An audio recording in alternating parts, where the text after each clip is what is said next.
Terus kalau suwon tradisi jenengan baca tasbih pun terserah jenengan apa.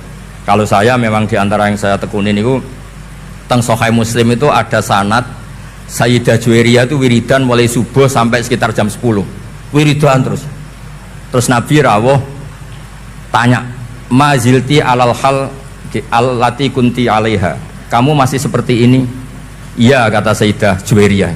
Kata Nabi, "Laqad qultu ba'daki arba'a kalimatin salasa marrat lawuzinat bima qulti lawazinat hunna." Pokoknya kira-kira gitu. Saya tadi melafadzkan 4 kalimat, saya baca 3 kali, tapi kalau ditimbang dengan amali kamu itu masih keren yang saya baca ini. Terus diajari subhanallah wa bihamdi adada khalqi wa ridha nafsi wa zinata arsy wa midada kalimati.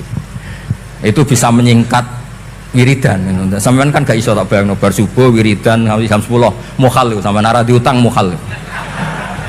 Yang bisa sabar wiridan biasanya wong diutang, wong ambisi, wong problem. Nah, tiang-tiang normal kados kula niku mesti mboten saged. Itu butuh banyak masalah. Bapak kula nang ijazahi kula gede, nek ana wong mlete, nek ana wong mlete aja warai taklim muta'alim tok ikhya gak mandi, dongakno diutang kok di akhlak dhewe. Wong mlete mbok kandhani ngaji ora mandi, dongakno duwe napa? Utang. Niku gak ada akhlak ya, Mbak. Sanad jadi qadhi itu ya semuanya seperti yang diceritakan Guru Reza, hakimnya itu bingung karena memutuskan ini tanah milik siapa, harta karun. Dulu kamu kira Nabi Sulaiman itu serius ya enggak, beliau itu rileks. Tapi kalau punya keputusan itu gitu, ada 2 perempuan ya sebut saja dalam tafsir-tafsir misalnya Soghirah sama Gabiroh, sama punya anak kecil ya, karena masih keluarga anaknya itu mirip. Kemudian anak yang satu itu dimakan serigala, hilang. Dimakan serigala, terus lapor ke Nabi Dawud. Karena yang meyakinkan itu yang satu diputuskan ini milik kamu, misalnya milik yang adiknya. Ketika keluar dari situ, ketemu Nabi Sulaiman. Kalau saya hakimnya, maka keputusannya tidak seperti itu. Nabi Sulaiman pas itu umurnya 13 tahun. Akhirnya dipanggil sama Nabi Dawud. Ya sudah, putuskan kamu. Nabi Sulaiman ngambil pedang atau pisau, ya sudah tak bagi 2. Nanti separuhan kata. Jadi Nabi Sulaiman itu ya suka humor. Masa anak mau dibagi 2 nanti separuhan. Terus yang histeris nangis itu yang besar, yang mbaknya. Yang kecil tenang-tenang saja. Akhirnya sama Nabi Sulaiman diputuskan dikasihkan yang nangis histeris. Ditanya sama yang kecil, kenapa kamu putuskan milik mbak saya? Ora ono wong anak apa dipotong kok tenang-tenang wae. Jadi kelihatannya rileks, tapi dari basis ilmu yang luar biasa. Kalau kamu betul merasa sebagai itu anak kamu, pasti kamu histeris. Akhirnya dikasihkan yang besar. Jadi tidak semua nabi itu kalau memutuskan serius. Nabi Sulaiman itu rileks. Ya tapi tentu tidak kayak Gus Rizal, lebih benar gitu. Karena nabi itu lebih benar. Suatu saat ada lagi perempuan cantik itu diperkosa 4 tokoh. Jangan teruskan tokoh agama, nanti sensitif. Tokoh gitu saja. Memang tokoh ini, orang terpandang. Setelah hamil, si 4 orang tersangka ini bilang bahwa yang menghamil itu anjing. Karena zaman itu zaman yang mungkin diktatorial ya. Ya sudah diam gitu saja. Singkat cerita, dilaporkan ke Nabi Dawud. Bahwa ada peristiwa gini-gini, terduga adalah anjing. Nabi Dawud ya tenang saja, enggak ngerespon. Karena biasa ala wali itu kan tukang husnudzon. Nabi Dawud itu gayanya Nabi, gaya ala wali. Jadi gampang husnudzon. Kalau Nabi Sulaiman enggak. Jadi sistem reskrim itu harus matur nuwun sama Nabi Sulaiman. Orang 4 ini dipanggil. Manggilnya satu-satu. Kamu tahu kalau itu yang merkosa anjing? Ya, tahu saya. Anjingnya warnanya apa? Hitam. Sudah kamu keluar. Keluar tidak dipertemukan sama yang 3. Yang 1 dipanggil lagi. Yang merkosa apa? Anjing. Warnanya apa? Merah. Dipisah lagi. Sampai akhirnya 4 orang itu jawabnya warnanya beda-beda. Mungkin ada kebiasaan, mungkin ada yang bilang pink, tapi nggak ada anjing pink. Akhirnya setelah semua dipertemukan bareng-bareng. Kamu tadi bilang apa? Hitam. Kamu tadi bilang apa? Merah. Kamu tadi bilang apa? Berarti padahal kamu semua bersaksi bersama bahwa orang itu Pratita tadi diperkosaan anjing. Tapi ternyata warnanya anjing beda. Terus akhirnya Nabi Sulaiman bilang, anjingnya ya kamu itu. Akhirnya mereka ngaku sebagai apa? Pemerkosa. Makanya dalam masalah Nabi Dawud dan Nabi Sulaiman itu Allah luar biasa mensifatinya. Nabi Dawud punya keramat, punya mukjizat. Kalau beliau baca tasbih, itu gunung dan burung-burung ikut baca apa? Tasbih. Semuanya ikut baca tasbih. Yusabbihna bil asyi wal isyraq wa tayra mahsyurah kulullahu awwab. Tapi orang tuh kalau suka wiridan biasanya intelijensinya itu agak gimana gitu. Enggak usah diterangkan nanti sensitif. Akhirnya Allah ngakui, fafahamnaha Sulaiman wa kullan ataina hukmau wa ilmu. Jadi kalau masalah ilmu detail itu fafahamnaha Sulaiman. Kecerdasan untuk bikin keputusan itu masih cerdas Nabi Sulaiman. Tapi kalau wiridannya itu bagus Nabi Daud. Jadi makanya orang ini nggak sempurna ya. Ada yang suka wiridan, ada. Makanya saat tadi itu kaget Gus Im bilang ketua pondoknya di Istighori Gus Riza itu saya tenane gitu. Maksudnya itu saking adabnya muji masnya apa gimana saya itu sampai sekarang nggak paham itu. Tapi yang jelas yang diangkat tadi jangan GR kalau itu hasil istikharah. Karena saya tidak bisa yakin itu. Ya tidak bisa memaksa husnuzon. Nanti kalau di ruang dalam mau tanya istikharah betul apa enggak. Tapi yang jelas tadi. Nah kita ini alhamdulillah guru-guru kita itu wiridannya ya jalan. Dan alhamdulillah santri-santri kalau kiainya wiridan ya bubar separuh itu bagus. Saya bukan mengajarkan tapi itu bagus. Kata di jagungan sama Gus Im, pantangannya ahlul ilmi adalah tidak boleh melakukan ijabu malam yajib, mewajibkan sesuatu yang tidak wajib. Saya itu mondok sarang tuh lama sekali. Itu Mbah Mun yang imami, itu yang bubar ya separuh lebih. Mbah Mun ya senyum-senyum saja. Ketika ada kiai tanya, "Mbah kok mboten jenengan mboten wajib no wiridan?" Ora oleh ijabu malam yajib, mewajibkan sesuatu yang tidak wajib. Nah, santri-santri tahu kalau itu tidak wajib. Wah, hilang. Oh iya, pimpinannya. Jadi konstitusinya ahlul ilm itu beda. Tahrimu malam yakhrum itu ya kriminal, ijabu malam yajib juga kriminal. Bahkan di Habib Abdullah bin Husain bin Thohir itu dikategorikan dosa besar.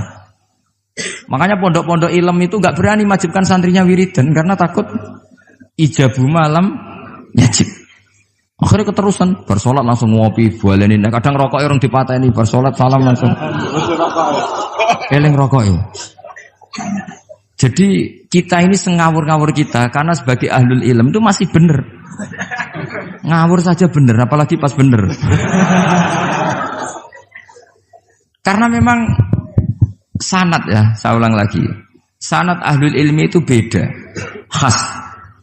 Sehingga kadang orang-orang yang di luaran sana, jangan bilang kubu sebelah, pokoknya di luaran sana, nanti jadi sensitif. Saya itu pernah ditanya satu pertanyaan sangat ekstrim. Ini karena ada paman saya nanti tak mintakan jawab. Itu sangat sensitif. Yaitu orang-orang kota pernah tanya saya, Pak Bahak, kenapa ada hadis mangqala la ilaha illallah dakhalal jannah wa in zana wa in sarqa. Itu kan ekstrim. Kok kayak Islam itu membolehkan zina? Karena yang pernah zina pun asal melafadzkan la ilaha illallah pasti dakhalal jannah. Saya kebetulan pas itu ya kok pas pinter Gus Riza. Jadi ya bisa jawab. Terus saya bilang gini, justru saya bilang hadis itu menunjukkan satu kaidah ilmiah yang luar biasa, yaitu kebenaran yang absolut itu tidak boleh terganggu oleh perilaku sosial.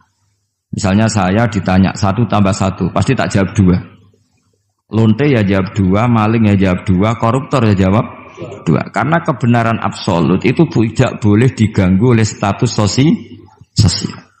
Sehingga orang yang pernah zina pun melafatkan 1 tambah 1 2 ya sah. Yang ketua wali juga sah, wali biasa ya sah, setengah wali juga sah. Karena kebenaran absolut adalah kebenaran yang siapapun pasti mengatakan demikian. Yang ketangkap KPK ya bilang 1 tambah 1 2, KPK-nya bilang 1 tambah 1. Nah, eksistensi bahwa Allah sebagai Tuhan itu eksistensi yang absolut. Sehingga harus sah meskipun dikatakan orang yang pernah zina. Akhirnya saking keramatnya Gus, terus nganggep pulau guru nih. Terus ngaji sama saya. Sampai sekarang. Nah, saya berharap produk-produk al-makhrusiyah itu sampai seperti itu. Jadi ada saat di mana kita maknani wa in zana ini bukan urusan melegalkan zina atau menganggap biasa zina, enggak. Tentu zina itu sangat buruk. Innahu kana fahisyah wa sa'a sabila, buruk sekali. Tapi ada konteks di mana absolutisme kebenaran itu tidak bersyarat apapun. Sehingga orang yang kafir puluhan tahun, mungkin ratusan tahun, ketika melafadzkan la ilaha illallah berarti sudah sah menjadi muslim. Karena kalimat ini adalah kalimat yang orang kafir dengan kalimat itu menjadi muslim. Sebab itu kita pasti menolak faham takfiri. Faham yang mudah mengkafirkan orang lain. Karena logikanya gampang. Wong kalimat ini yang kafir saja menjadi muslim. Lagi sing tukang wiridan la ilaha illallah malah dianggap kafir. Iku tahu mikir, tahu orang kan kira-kira seperti itu. Jadi ya sekali-kali saya serius. Ben pamane bangga ponakane alim.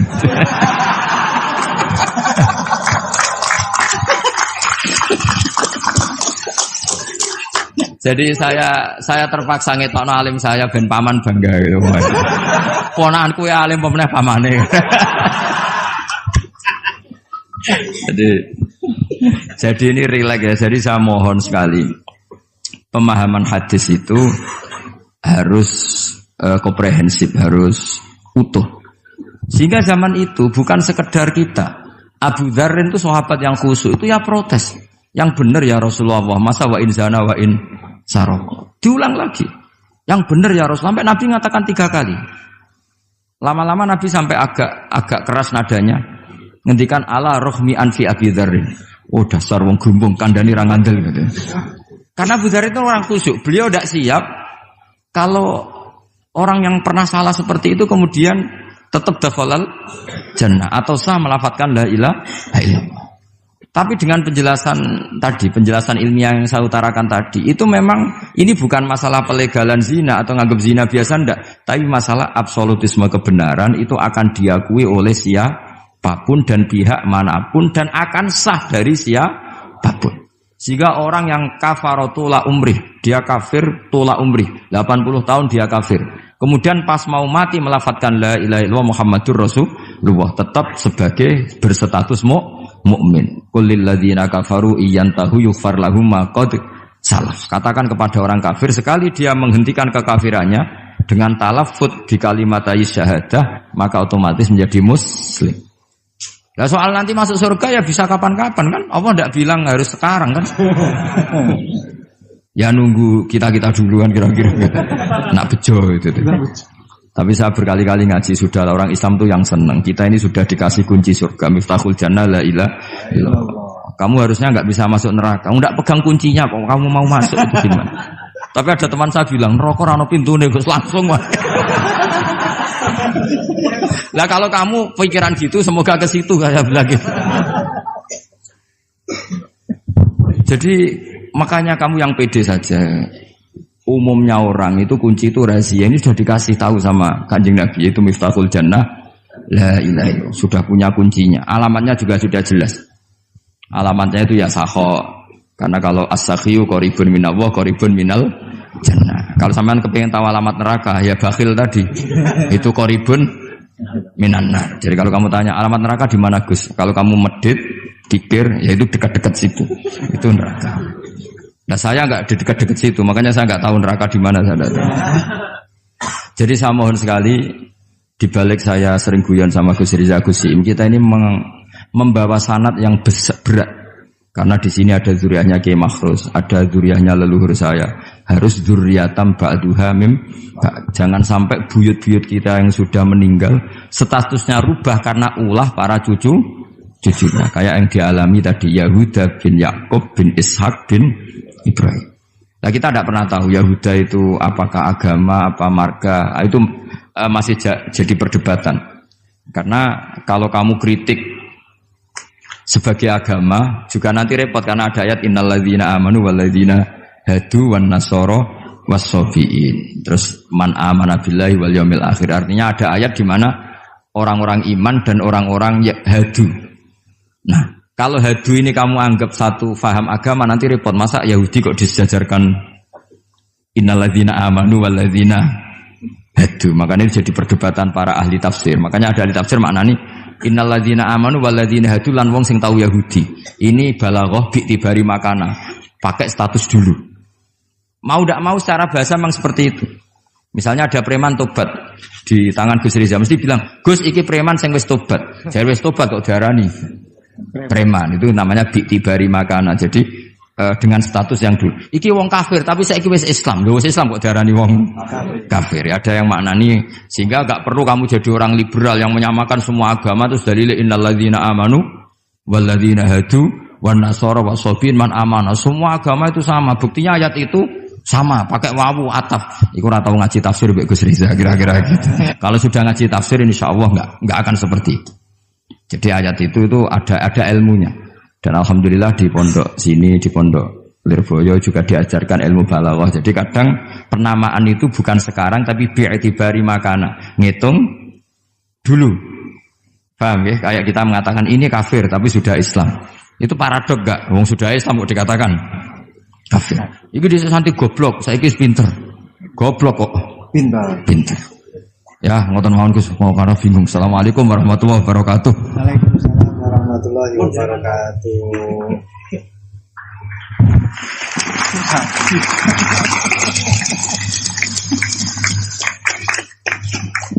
Matur suwun dateng ponakan kawula ingkang kawula mulyakaken. Saya disuruh meneruskan oleh beliau. Saya nanti kalau meneruskan apa yang didawuhkan oleh beliau, khawatir terbukti apa yang beliau dawuhkan. Ketok punakane pinter apa meneh pamane itu. Dan saya ikut kaidah beliau harus tawadhu. Jadi saya sebaiknya ya seperti tadi yang saya sampaikan, aku mundur alon-alon. Ada yang menarik dari beliau itu tadi terusan daripada ayat yang beliau sampaikan, walakin kana hanifan muslimau wa ma kana minal musyrikin. Ini yang kemudian menjadi jalan tengah antara perdebatan di antara apakah Ibrahim itu Yahudi ataupun Nasrani. Jawabannya adalah hanifan muslimau wa ma kana minal musyrikin. Ikut pada jalan yang lurus. Maka dari itu tadi pun juga beliau sudah memberikan arahan kepada kita, ikut pada jalan yang lurus, jalan yang telah diarahkan, yang telah diberikan oleh para sesepuh kita. Jadi sebenarnya ayat-ayat yang telah beliau sampaikan dan juga penafsirannya itu tadi sudah cukup. Kalian kalau mau mencari sesuatu, jawabannya itu ada di dalam Al-Quran semuanya. Dulu itu ada satu kisah yang disampaikan oleh Dr. Ali Toharoyan. Di dalam satu kitab tafsir Ayatul Ahkam yang beliau karang, Dr. Ali Toharoyan ini adalah salah satu guru besar di Al-Azhar. Beliau mengisahkan ada seorang yang fanatik sekali dengan Al-Quran. Itu memang sudah menjadi keharusan kita, fanatik terhadap Al-Quran. Tapi ini fanatiknya luar biasa. Seorang pembuat roti, beliau fanatiknya kepada Al-Quran ini luar biasa.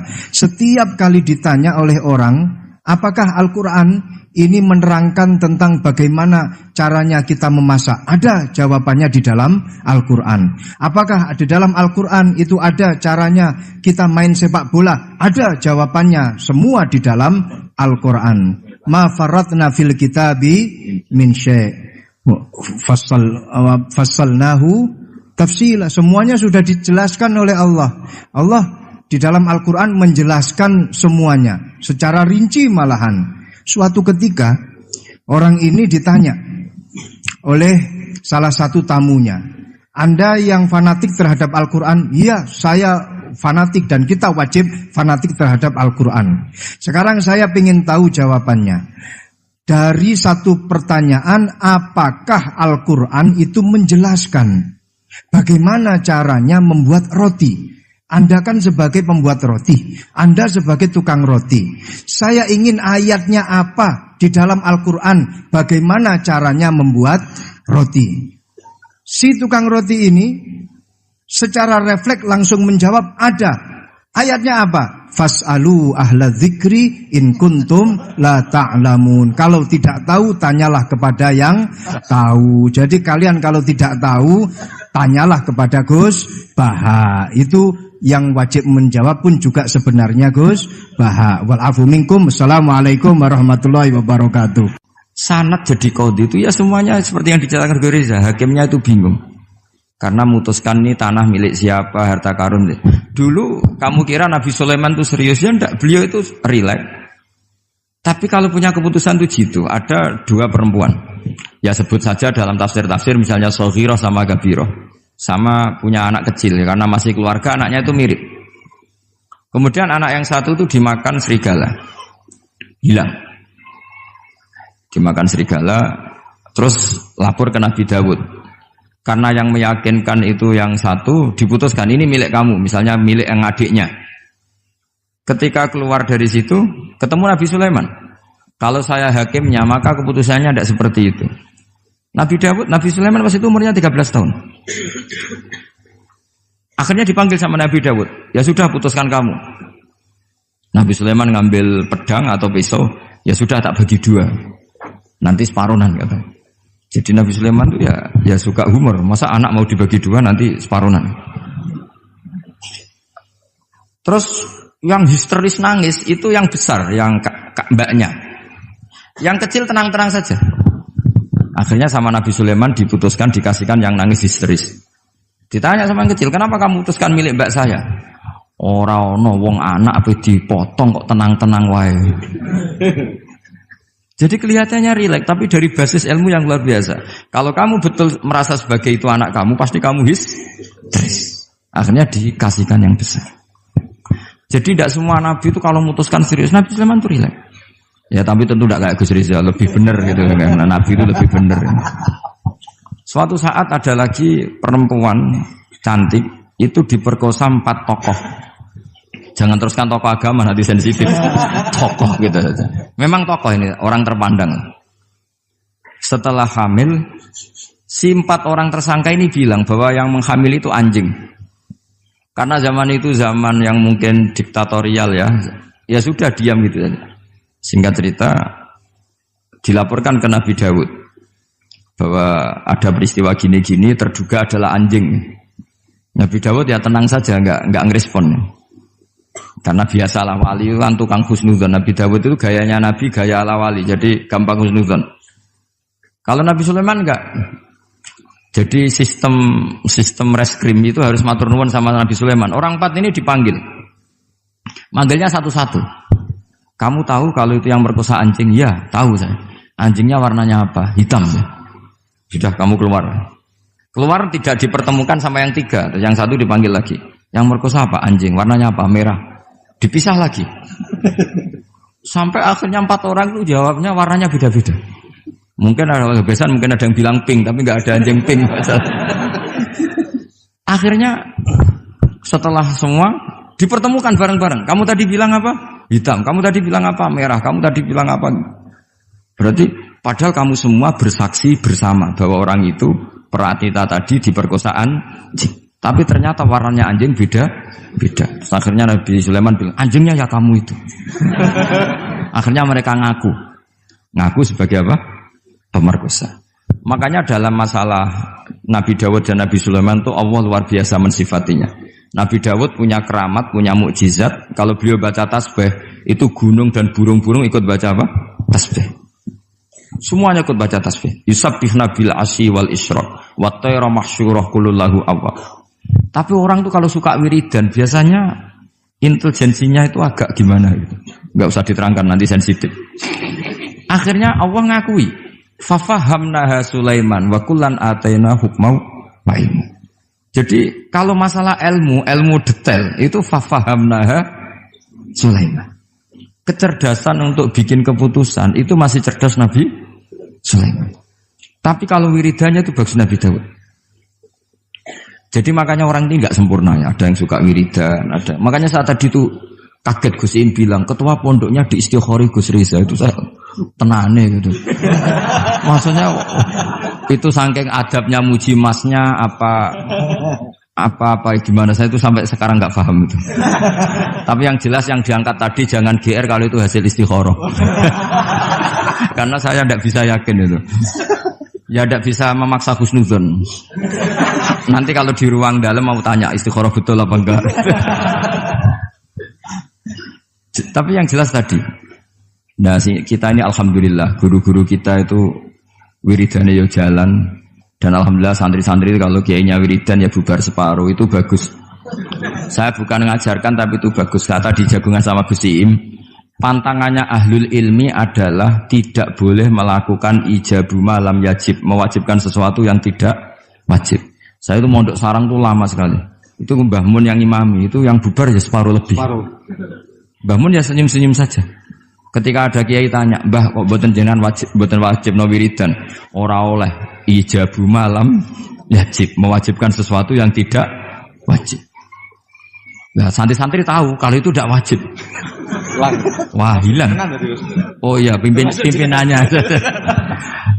Jadi konstitusinya ahlul ilm itu beda. Takhrimu malam yakhrum itu ya kriminal, ijabu malam yajib juga kriminal. Bahkan di Habib Abdullah bin Husain bin Thohir itu dikategorikan dosa besar. Makanya pondok-pondok ilm itu gak berani wajibkan santrinya wiridan karena takut ijabu malam yajib. Akhirnya keterusan, bersolat langsung ngopi, bualenin. Kadang rokoknya orang dipatahin, bersolat salam langsung. Eling rokoknya. Jadi kita ini sengawur-ngawur kita karena sebagai ahlul ilm itu masih benar. Ngawur saja benar, apalagi pas benar. Karena memang sanad ya, saya ulang lagi. Sanad ahlul ilmi itu beda, khas. Sehingga kadang orang-orang yang di luaran sana, jangan bilang kubu sebelah, pokoknya di luaran sana, nanti jadi sensitif. Saya itu pernah ditanya satu pertanyaan sangat ekstrim. Ini karena ada paman saya, nanti tak mintakan jawab. Itu sangat sensitif. Yaitu orang-orang kota pernah tanya saya, "Pak Bahak, kenapa ada hadis mangqala la ilaha illallah dakhalal jannah wa in zana wa in sarqa?" Itu kan ekstrim. Kok kayak Islam itu membolehkan zina? Karena yang pernah zina pun asal melafadzkan la ilaha illallah pasti dakhalal jannah. Saya kebetulan pas itu ya kok pas pinter Gus Riza. Jadi ya bisa jawab. Terus saya bilang gini, justru saya bilang hadis itu menunjukkan satu kaidah ilmiah yang luar biasa, yaitu kebenaran yang absolut itu tidak boleh terganggu oleh perilaku sosial. Misalnya saya ditanya 1 tambah 1, pasti tak jawab 2. Lonte ya jawab 2, maling ya jawab 2, koruptor ya jawab 2. Karena kebenaran absolut itu tidak boleh diganggu oleh status sosial. Sehingga orang yang pernah zina pun melafatkan 1 tambah 1 2 ya sah. Yang ketua wali juga sah, wali biasa ya sah, setengah wali juga sah. Karena kebenaran absolut adalah kebenaran yang siapapun pasti mengatakan demikian. Yang ketangkap KPK ya bilang 1 tambah 1 2, KPK-nya bilang 1 tambah 1. Nah, eksistensi bahwa Allah sebagai Tuhan itu eksistensi yang absolut. Sehingga harus sah meskipun dikatakan orang yang pernah zina. Akhirnya saking keramatnya Gus, terus nganggep pulau guru nih. Terus ngaji sama saya. Sampai sekarang. Nah, saya berharap produk-produk Al-Makhrusiyah itu sampai seperti itu. Jadi ada saat di mana kita maknani wa in zina ini bukan urusan melegalkan zina atau menganggap biasa zina, enggak. Tentu zina itu sangat buruk. Innahu kana fahisyah wa sa'a sabila, buruk sekali. Tapi ada konteks di mana absolutisme kebenaran itu tidak bersyarat apapun. Sehingga orang yang kafir puluhan tahun, mungkin ratusan tahun, ketika melafadzkan la ilaha illallah berarti sudah sah menjadi muslim. Karena kalimat ini adalah kalimat yang orang kafir dengan kalimat itu menjadi muslim. Sebab itu kita pasti menolak faham takfiri. Faham yang mudah mengkafirkan orang lain. Karena logikanya gampang. Wong kalimat ini yang kafir saja menjadi muslim. Lagi sing tukang wiridan la ilaha illallah malah dianggap kafir. Iku tahu mikir, tahu orang kan kira-kira seperti itu. Jadi ya sekali-kali saya serius. Ben pamane bangga pun aneh alim.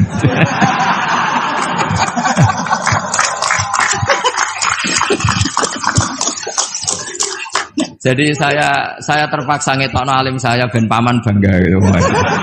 Ponakanku ya alim pemeneh pamane. Jadi ini rileks ya. Jadi saya mohon sekali pemahaman hadis itu harus komprehensif, harus utuh. Sehingga zaman itu bukan sekedar kita. Abu Dzar itu sahabat yang khusyuk itu ya protes. Yang benar ya Rasulullah, masa wa in zana wa in sarok. Diulang lagi. Yang benar ya Rasulullah. Sampai Nabi mengatakan 3 kali. Lama-lama Nabi sampai agak keras nadanya. Ngendikan ala rohmi anfi Abi Dzarrin. Oh dasar wong grumbung kandhani ra ngandel gitu.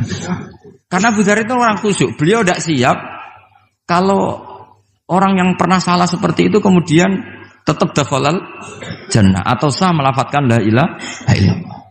Tapi dengan penjelasan ilmiah yang saya utarakan tadi, itu memang ini bukan masalah pelegalan zina atau nganggap zina biasa enggak, tapi masalah absolutisme kebenaran itu akan diakui oleh siapapun dan pihak manapun dan akan sah dari siapapun. Sehingga orang yang kafar tula umrih, dia kafir tula umrih, 80 tahun dia kafir.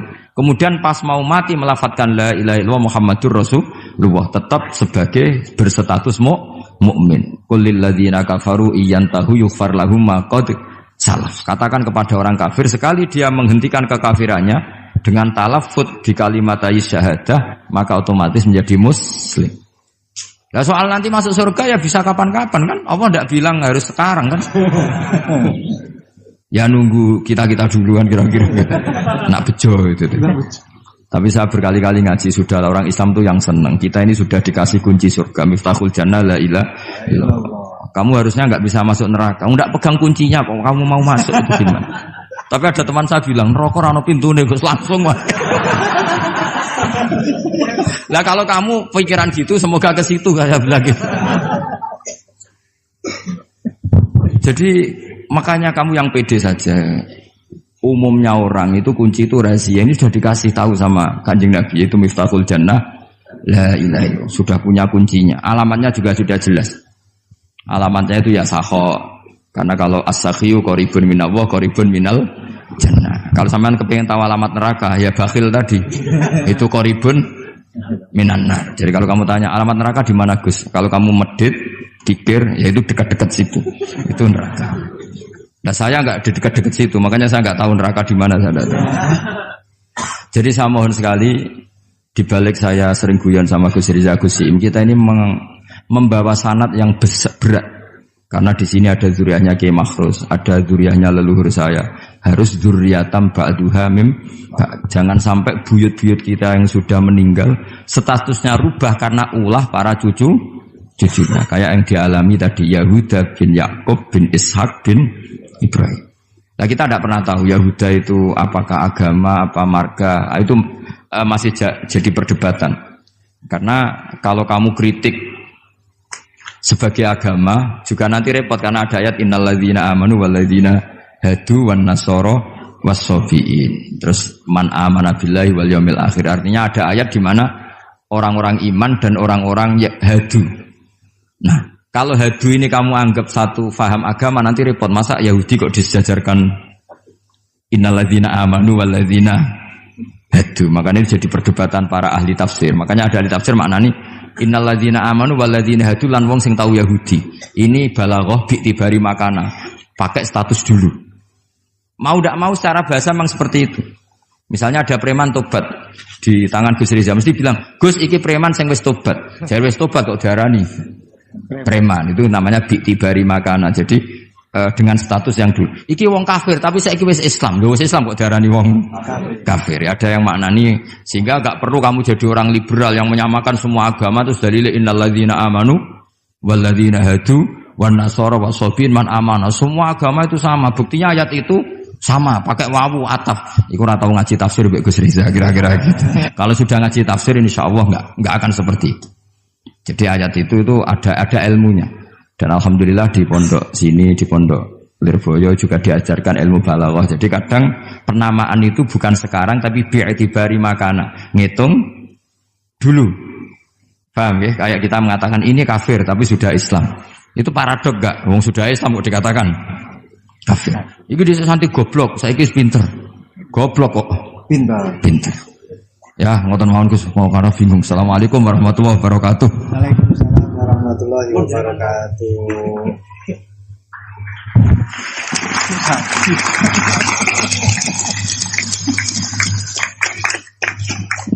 Matur suwun dateng ponakan kawula ingkang kawula mulyakaken. Saya disuruh meneruskan oleh beliau. Saya nanti kalau meneruskan apa yang didawuhkan oleh beliau, khawatir terbukti apa yang beliau dawuhkan. Ketok ponakane pinter apa meneh pamane itu. Dan saya ikut kaidah beliau harus tawadhu. Jadi saya sebaiknya ya seperti tadi yang saya sampaikan, aku mundur alon-alon. Ada yang menarik dari beliau itu tadi terusan daripada ayat yang beliau sampaikan, walakin kana hanifan muslimau wa ma kana minal musyrikin. Ini yang kemudian menjadi jalan tengah antara perdebatan di antara apakah Ibrahim itu Yahudi ataupun Nasrani. Jawabannya adalah hanifan muslimau wa ma kana minal musyrikin. Ikut pada jalan yang lurus. Maka dari itu tadi pun juga beliau sudah memberikan arahan kepada kita, ikut pada jalan yang lurus, jalan yang telah diarahkan, yang telah diberikan oleh para sesepuh kita. Jadi sebenarnya ayat-ayat yang telah beliau sampaikan dan juga penafsirannya itu tadi sudah cukup. Kalian kalau mau mencari sesuatu, jawabannya itu ada di dalam Al-Quran semuanya. Dulu itu ada satu kisah yang disampaikan oleh Dr. Ali Toharoyan di dalam satu kitab tafsir Ayatul Ahkam yang beliau karang. Dr. Ali Toharoyan ini adalah salah satu guru besar di Al-Azhar. Beliau mengisahkan ada seorang yang fanatik sekali dengan Al-Quran. Itu memang sudah menjadi keharusan kita, fanatik terhadap Al-Quran. Tapi ini fanatiknya luar biasa. Seorang pembuat roti, beliau fanatiknya kepada Al-Quran ini luar biasa. Setiap kali ditanya oleh orang, apakah Al-Quran ini menerangkan tentang bagaimana caranya kita memasak? Ada jawabannya di dalam Al-Quran. Apakah di dalam Al-Quran itu ada caranya kita main sepak bola? Ada jawabannya, semua di dalam Al-Quran. Ma faratna fil kitabi min syai'. Fassalnahu tafsila. Semuanya sudah dijelaskan oleh Allah. Allah di dalam Al-Quran menjelaskan semuanya secara rinci malahan. Suatu ketika orang ini ditanya oleh salah satu tamunya, Anda yang fanatik terhadap Al-Quran? Iya, saya fanatik dan kita wajib fanatik terhadap Al-Quran. Sekarang saya ingin tahu jawabannya. Dari satu pertanyaan, apakah Al-Quran itu menjelaskan bagaimana caranya membuat roti? Anda kan sebagai pembuat roti, Anda sebagai tukang roti. Saya ingin ayatnya apa di dalam Al-Quran, bagaimana caranya membuat roti. Si tukang roti ini secara refleks langsung menjawab, ada. Ayatnya apa? Fas'alu ahla dzikri in kuntum la ta'lamun. Kalau tidak tahu, tanyalah kepada yang tahu. Jadi kalian kalau tidak tahu, tanyalah kepada Gus Baha. Itu yang wajib menjawab pun juga sebenarnya Gus Baha. Wal afu minkum. Assalamualaikum warahmatullahi wabarakatuh. Sanad jadi qadhi itu ya semuanya seperti yang diceritakan Reza. Hakimnya itu bingung. Karena memutuskan ini tanah milik siapa, harta karun. Dulu kamu kira Nabi Sulaiman itu serius, ya enggak, beliau itu rileks. Tapi kalau punya keputusan itu jitu, ada dua perempuan. Ya sebut saja dalam tafsir-tafsir misalnya Soghirah sama Gabiroh. Sama punya anak kecil, ya, karena masih keluarga anaknya itu mirip. Kemudian anak yang satu itu dimakan serigala. Hilang. Dimakan serigala, terus lapor ke Nabi Dawud. Karena yang meyakinkan itu yang satu, diputuskan ini milik kamu, misalnya milik yang adiknya. Ketika keluar dari situ, ketemu Nabi Sulaiman. Kalau saya hakimnya, maka keputusannya tidak seperti itu. Nabi Sulaiman pas itu umurnya 13 tahun. Akhirnya dipanggil sama Nabi Dawud. Ya sudah, putuskan kamu. Nabi Sulaiman ngambil pedang atau pisau. Ya sudah, tak bagi dua. Nanti separuhan kata. Jadi Nabi Sulaiman itu ya suka humor. Masa anak mau dibagi dua nanti separuhan. Terus yang histeris nangis itu yang besar, yang mbaknya. Yang kecil tenang-tenang saja. Akhirnya sama Nabi Sulaiman diputuskan dikasihkan yang nangis histeris. Ditanya sama yang kecil, kenapa kamu putuskan milik mbak saya? Ora ono wong anak apa dipotong kok tenang-tenang wae. Jadi kelihatannya rileks, tapi dari basis ilmu yang luar biasa. Kalau kamu betul merasa sebagai itu anak kamu, pasti kamu histeris. Akhirnya dikasihkan yang besar. Jadi tidak semua nabi itu kalau memutuskan serius. Nabi Sulaiman itu rileks. Ya tapi tentu tidak kayak Gus Rizal, lebih benar gitu karena Nabi itu lebih benar. Suatu saat ada lagi perempuan cantik itu diperkosa 4 tokoh. Jangan teruskan tokoh agama nanti sensitif. Tokoh gitu saja. Memang tokoh ini orang terpandang. Setelah hamil, si 4 orang tersangka ini bilang bahwa yang menghamil itu anjing. Karena zaman itu zaman yang mungkin diktatorial ya. Ya sudah diam gitu saja. Singkat cerita dilaporkan ke Nabi Dawud bahwa ada peristiwa gini-gini terduga adalah anjing. Nabi Dawud ya tenang saja, enggak ngerespon. Karena biasalah wali itu kan tukang husnudzon. Nabi Dawud itu gayanya Nabi, gaya ala wali, jadi gampang husnudzon. Kalau Nabi Sulaiman enggak. Jadi sistem reskrim itu harus matur nuwun sama Nabi Sulaiman. Orang 4 ini dipanggil. Manggilnya satu-satu. Kamu tahu kalau itu yang merkosa anjing? Ya, tahu saya. Anjingnya warnanya apa? Hitam ya. Sudah, kamu keluar. Keluar tidak dipertemukan sama yang 3. Yang 1 dipanggil lagi. Yang merkosa apa? Anjing. Warnanya apa? Merah. Dipisah lagi. Sampai akhirnya 4 orang itu jawabnya warnanya beda-beda. Mungkin ada kebiasaan, mungkin ada yang bilang pink, tapi nggak ada anjing pink. Akhirnya setelah semua dipertemukan bareng-bareng. Kamu tadi bilang apa? Hitam. Kamu tadi bilang apa? Merah. Kamu tadi bilang apa?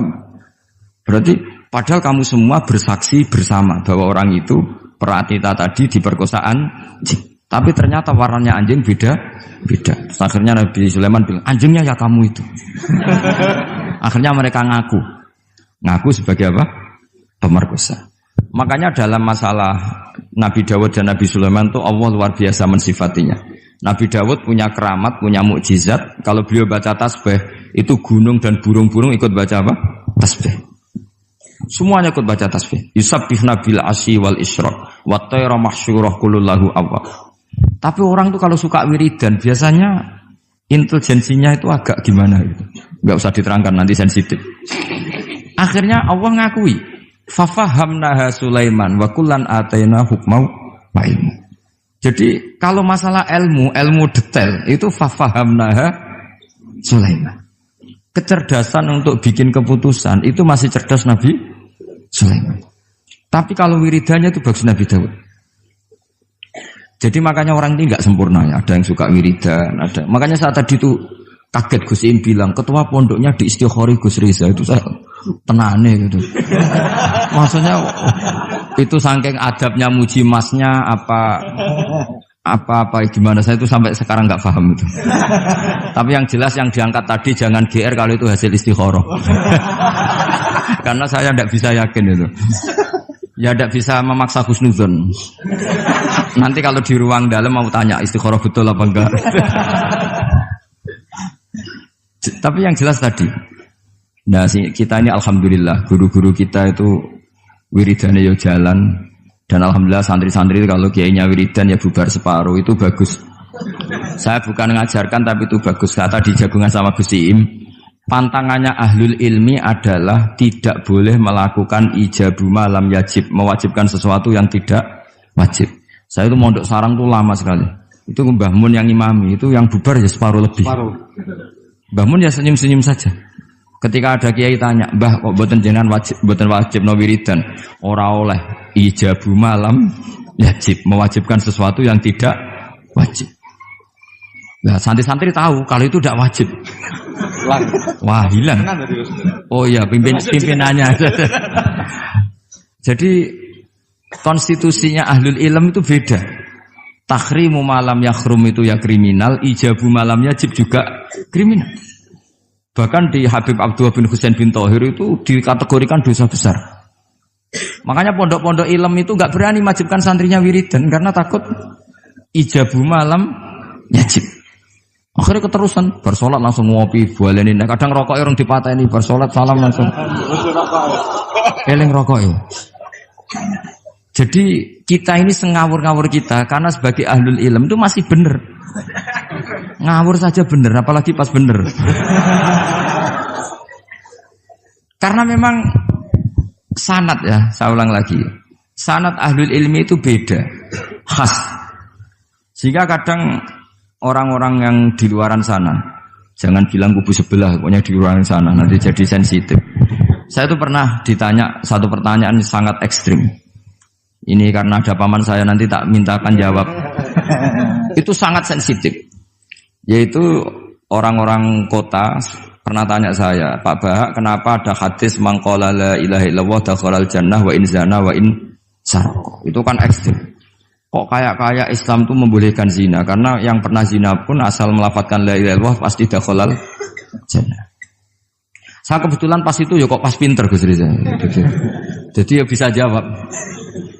Terus saya bilang gini, justru saya bilang hadis itu menunjukkan satu kaidah ilmiah yang luar biasa, yaitu kebenaran yang absolut itu tidak boleh terganggu oleh perilaku sosial. Misalnya saya ditanya 1 tambah 1, pasti tak jawab 2. Lonte ya jawab 2, maling ya jawab 2, koruptor ya jawab 2. Karena kebenaran absolut itu tidak boleh diganggu oleh status sosial. Sehingga orang yang pernah zina pun melafadzkan 1 tambah 1 2 ya sah. Yang ketua wali juga sah, wali biasa ya sah, setengah wali juga sah. Karena kebenaran absolut adalah kebenaran yang siapapun pasti mengatakan demikian. Yang ketangkap KPK ya bilang 1 tambah 1 2, KPK-nya bilang 1 tambah 1. Nah, eksistensi bahwa Allah sebagai Tuhan itu eksistensi yang absolut. Sehingga harus sah meskipun dikatakan orang yang pernah zina. Akhirnya saking keramatnya Gus, terus nganggep pulau guru nih, terus ngaji sama saya sampai sekarang. Nah saya berharap produk-produk al-makhrusiyah itu sampai seperti itu. Jadi ada saat di mana kita maknani wa in zana ini bukan urusan melegalkan zina atau menganggap biasa zina, ndak. Tentu zina itu sangat buruk. Innahu kana fahisyah wa sa'a sabila, buruk sekali. Tapi ada konteks di mana absolutisme kebenaran itu tidak bersyarat apapun. Sehingga orang yang kafir puluhan tahun, mungkin ratusan tahun, ketika melafadzkan la ilaha illallah berarti sudah sah menjadi muslim. Karena kalimat ini adalah kalimat yang orang kafir dengan kalimat itu menjadi muslim. Sebab itu kita pasti menolak faham takfiri. Faham yang mudah mengkafirkan orang lain. Karena logikanya gampang. Wong kalimat ini yang kafir saja menjadi muslim. Lagi sing tukang wiridan la ilaha illallah malah dianggap kafir. Iku tahu mikir, tahu ora kan kira-kira seperti itu. Jadi ya sekali-kali saya serius ben pamane bangga ponakane alim.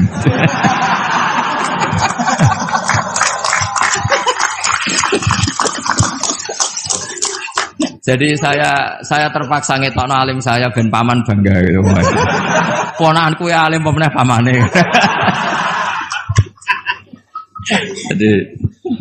Jadi ini rileks ya. Jadi saya mohon sekali pemahaman hadis itu harus komprehensif, harus utuh. Sehingga zaman itu bukan sekedar kita. Abu Dzar itu sahabat yang khusyuk itu ya protes. Yang benar ya Rasulullah, masa wa in zana wa in saroko. Diulang lagi. Yang benar ya Rasul. Sampai Nabi mengatakan 3 kali. Lama-lama Nabi sampai agak keras nadanya. Ngendikan ala rohmi anfi Abi Dzarrin. Oh dasar wong grumbung kandhani ra ngandel gitu. Karena Abu Dzar itu orang khusyuk. Beliau tidak siap kalau orang yang pernah salah seperti itu kemudian tetap dakhalal jannah atau sah melafadzkan la ilaha illallah. Tapi dengan penjelasan ilmiah yang saya utarakan tadi, itu memang ini bukan masalah pelegalan zina atau nganggap zina biasa, enggak. Tapi masalah absolutisme kebenaran itu akan diakui oleh siapapun dan pihak manapun dan akan sah dari siapapun. Sehingga orang yang kafaro tula umrih, dia kafir tula umrih, 80 tahun dia kafir. Kemudian pas mau mati melafatkan la ilaha illallah Muhammadur Rasulullah, tetap sebagai berstatus mukmin. Qul lil ladzina kafaru iyantahu yughfar lahum ma qad salaf. Katakan kepada orang kafir, sekali dia menghentikan kekafirannya dengan talaffuz di kalimatai syahadah, maka otomatis menjadi muslim. Nah, soal nanti masuk surga ya bisa kapan-kapan kan? Allah tidak bilang harus sekarang kan? Ya nunggu kita duluan kira-kira. Nak bejo itu. Tapi saya berkali-kali ngaji sudah orang Islam tuh yang senang. Kita ini sudah dikasih kunci surga, miftahul jannah la ilaha illallah. Kamu harusnya nggak bisa masuk neraka. Kamu nggak pegang kuncinya, kok kamu mau masuk itu gimana? Tapi ada teman saya bilang, neraka ora ono pintune Gus, langsung wae. Lah kalau kamu pikiran gitu semoga ke situ saya bilang gitu. Jadi makanya kamu yang pede saja. Umumnya orang itu kunci itu rahasia. Ini sudah dikasih tahu sama Kanjeng Nabi, yaitu miftahul jannah la ilaha illallah. Sudah punya kuncinya. Alamatnya juga sudah jelas. Alamatnya itu ya sakho.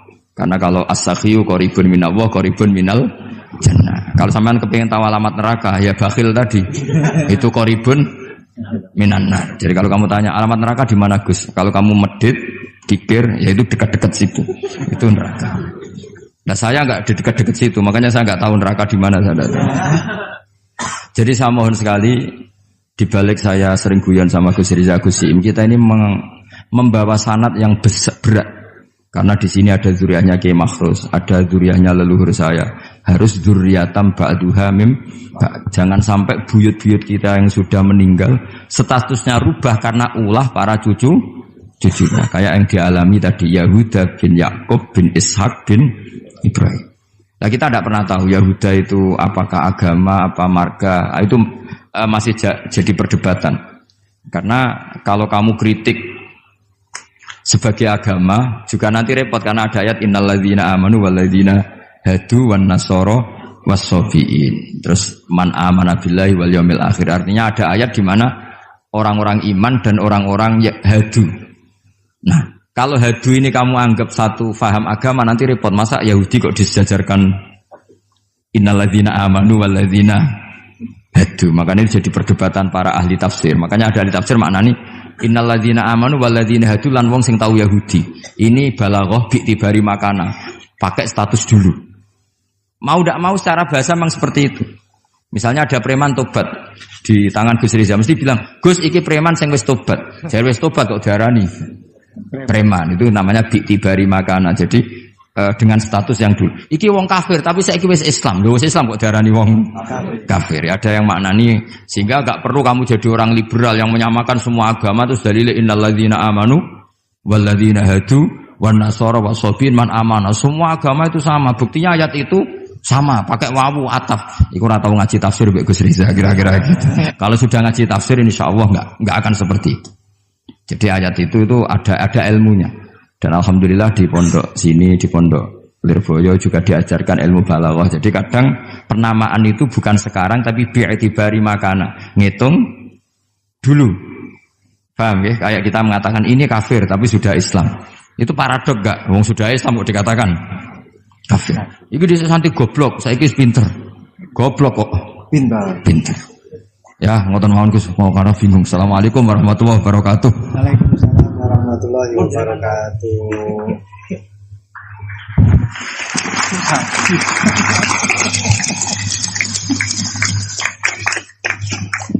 Matur suwun dateng ponakan kawula ingkang kawula mulyakaken. Saya disuruh meneruskan oleh beliau. Saya nanti kalau meneruskan apa yang didawuhkan oleh beliau, khawatir terbukti apa yang beliau dawuhkan. Ketok ponakane pinter apa meneh pamane itu. Dan saya ikut kaidah beliau harus tawadhu. Jadi saya sebaiknya ya seperti tadi yang saya sampaikan, aku mundur alon-alon.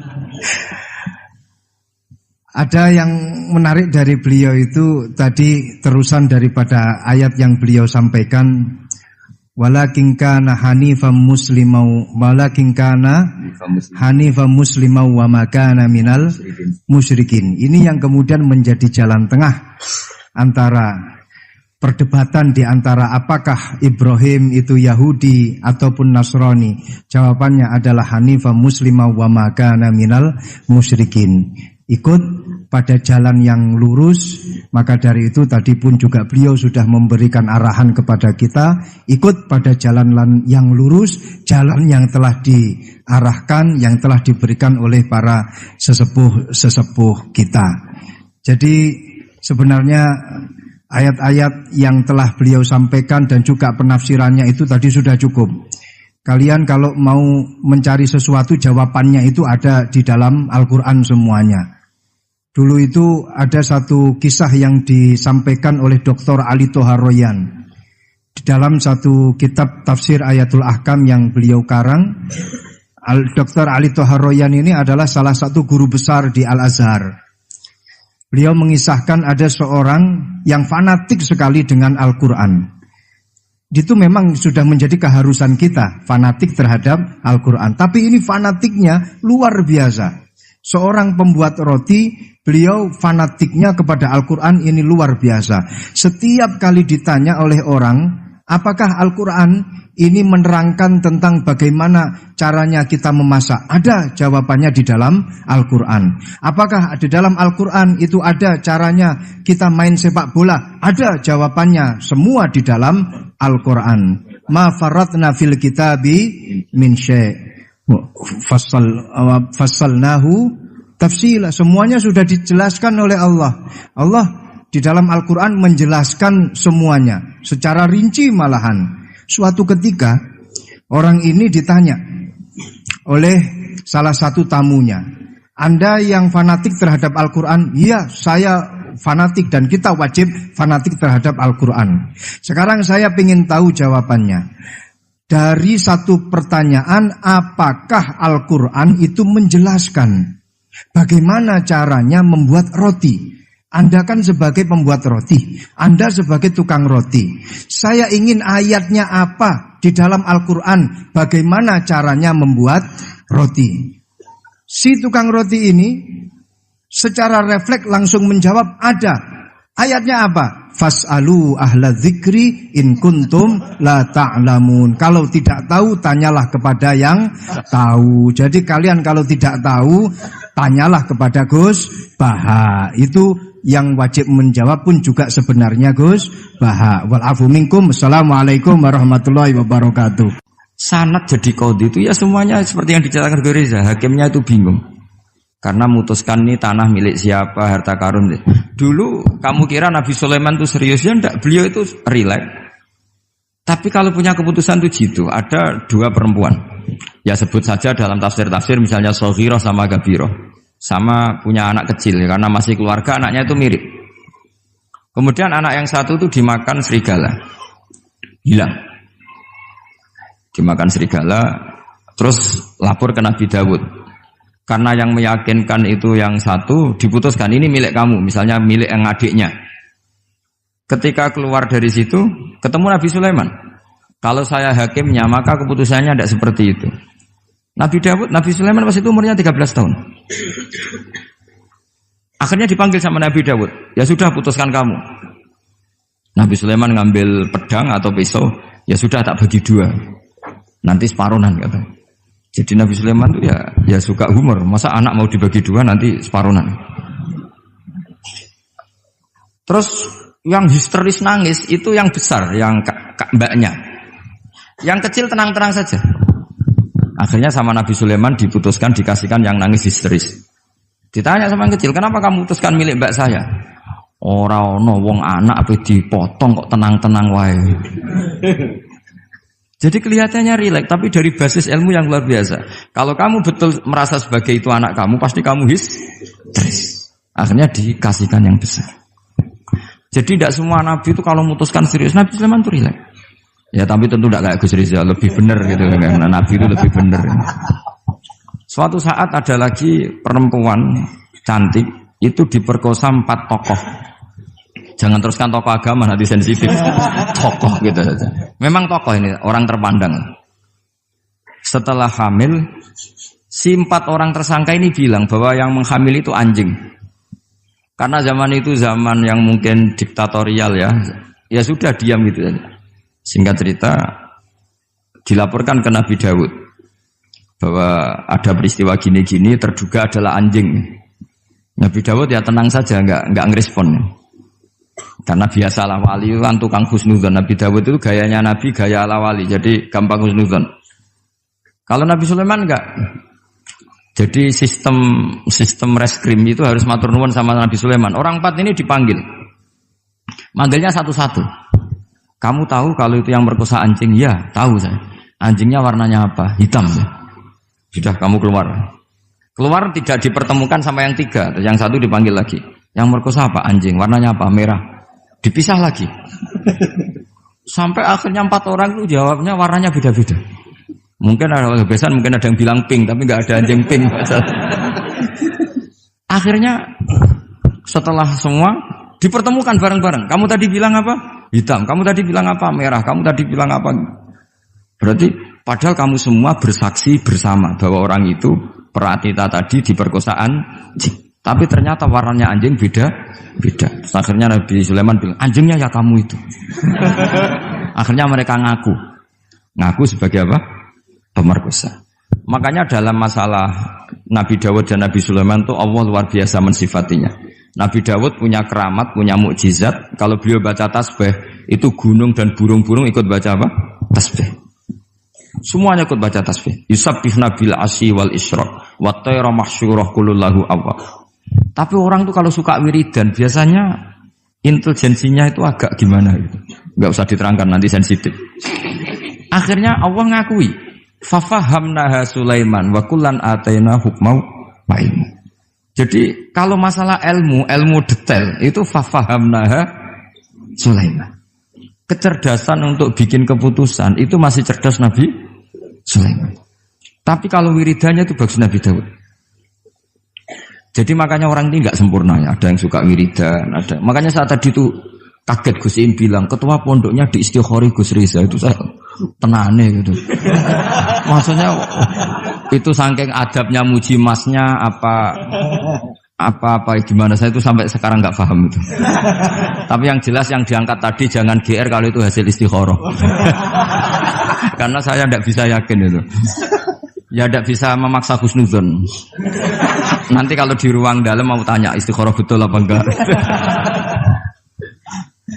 Tapi yang jelas tadi, nah kita ini alhamdulillah guru-guru kita itu wiridane yo jalan, dan alhamdulillah santri-santri kalau kiainya wiridan ya bubar separuh, itu bagus. Saya bukan mengajarkan tapi itu bagus. Kata di jagungan sama Gus Iim, pantangannya ahlul ilmi adalah tidak boleh melakukan ijabu malam yajib, mewajibkan sesuatu yang tidak wajib. Saya itu mondok sarang tuh lama sekali. Itu Mbah Mun yang imami, itu yang bubar ya separuh lebih. Mbah Mun ya senyum-senyum saja. Ketika ada kiai tanya, Mbah kok boten jenengan boten wajib no wiridan? Ora oleh ijabu malam yajib, mewajibkan sesuatu yang tidak wajib. Nah, santri-santri tahu kalau itu tidak wajib. Wah, hilang. Oh iya, pimpinannya. Jadi konstitusinya ahlul ilm itu beda. Takhrimu malam yakhrum itu ya kriminal, ijabu malam yajib juga kriminal.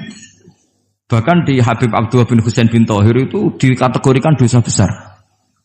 Makanya pondok-pondok ilm itu enggak berani wajibkan santrinya wiridan karena takut ijabu malam yajib. Akhirnya keterusan, bersolat langsung ngopi, bualenin. Kadang rokoknya orang dipateni, bersolat salam langsung. Eling rokoknya. Jadi kita ini sengawur-ngawur kita karena sebagai ahlul ilm itu masih benar. Ngawur saja benar, apalagi pas benar. Karena memang sanad ya, saya ulang lagi. Sanad ahlul ilmi itu beda, khas. Sehingga kadang orang-orang yang di luaran sana, jangan bilang kubu sebelah, pokoknya di luaran sana, nanti jadi sensitif. Saya itu pernah ditanya satu pertanyaan sangat ekstrim. Ini karena ada paman saya, nanti tak mintakan jawab. Itu sangat sensitif.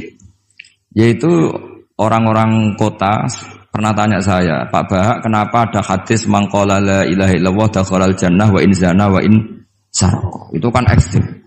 Kok kayak Islam itu membolehkan zina? Karena yang pernah zina pun asal melafadzkan la ilaha illallah pasti dakhalal jannah. Saya kebetulan pas itu ya kok pas pinter Gus Riza. Jadi ya bisa jawab.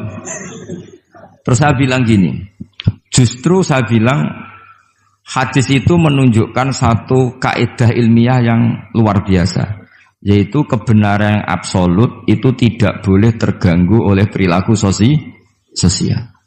Misalnya saya ditanya 1 tambah 1, pasti tak jawab 2. Lonte ya jawab 2, maling ya jawab 2, koruptor ya jawab 2. Karena kebenaran absolut itu tidak boleh diganggu oleh status sosial.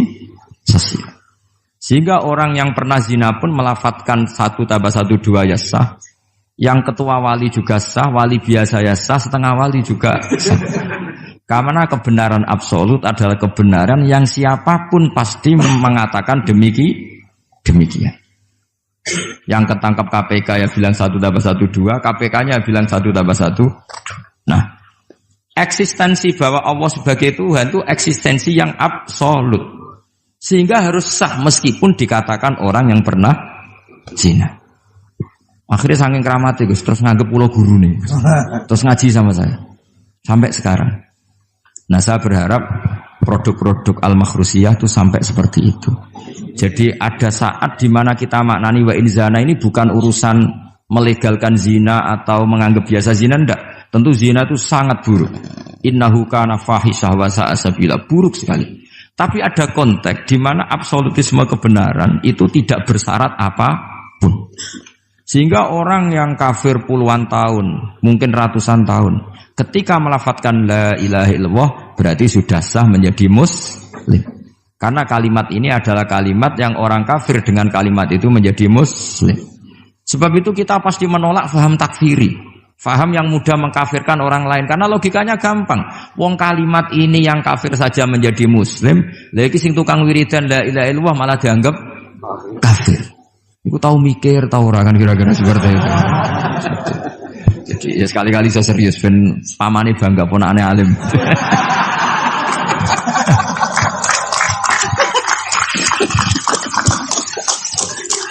Jadi saya terpaksa ngetokno alim saya ben paman bangga gitu.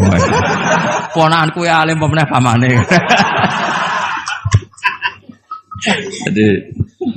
Jadi ini rileks ya. Jadi saya mohon sekali pemahaman hadis itu harus komprehensif, harus utuh.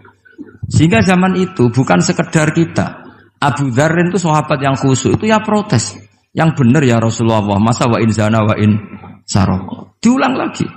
Yang benar ya Rasulullah, sampai Nabi mengatakan 3 kali. Lama-lama Nabi sampai agak keras nadanya. Ngendikan ala rohmi anfi Abi Dzar. Oh dasar wong grumbung kandhani ra ngandel gitu. Karena Abu Dzar itu orang khusyuk, beliau tidak siap kalau orang yang pernah salah seperti itu kemudian tetap dakhalal jannah atau sah melafadzkan la ilaha illallah.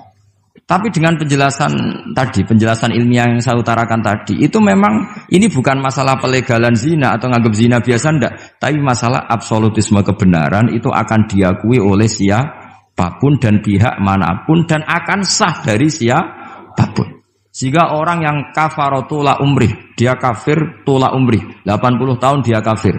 Kemudian pas mau mati melafadzkan la ilaha illallah Muhammadur Rasulullah, tetap sebagai berstatus mukmin. Qul lil ladzina kafaru iyantahu yughfar lahum ma qad salaf. Katakan kepada orang kafir sekali dia menghentikan kekafirannya dengan talaffuz di kalimat syahadah, maka otomatis menjadi muslim.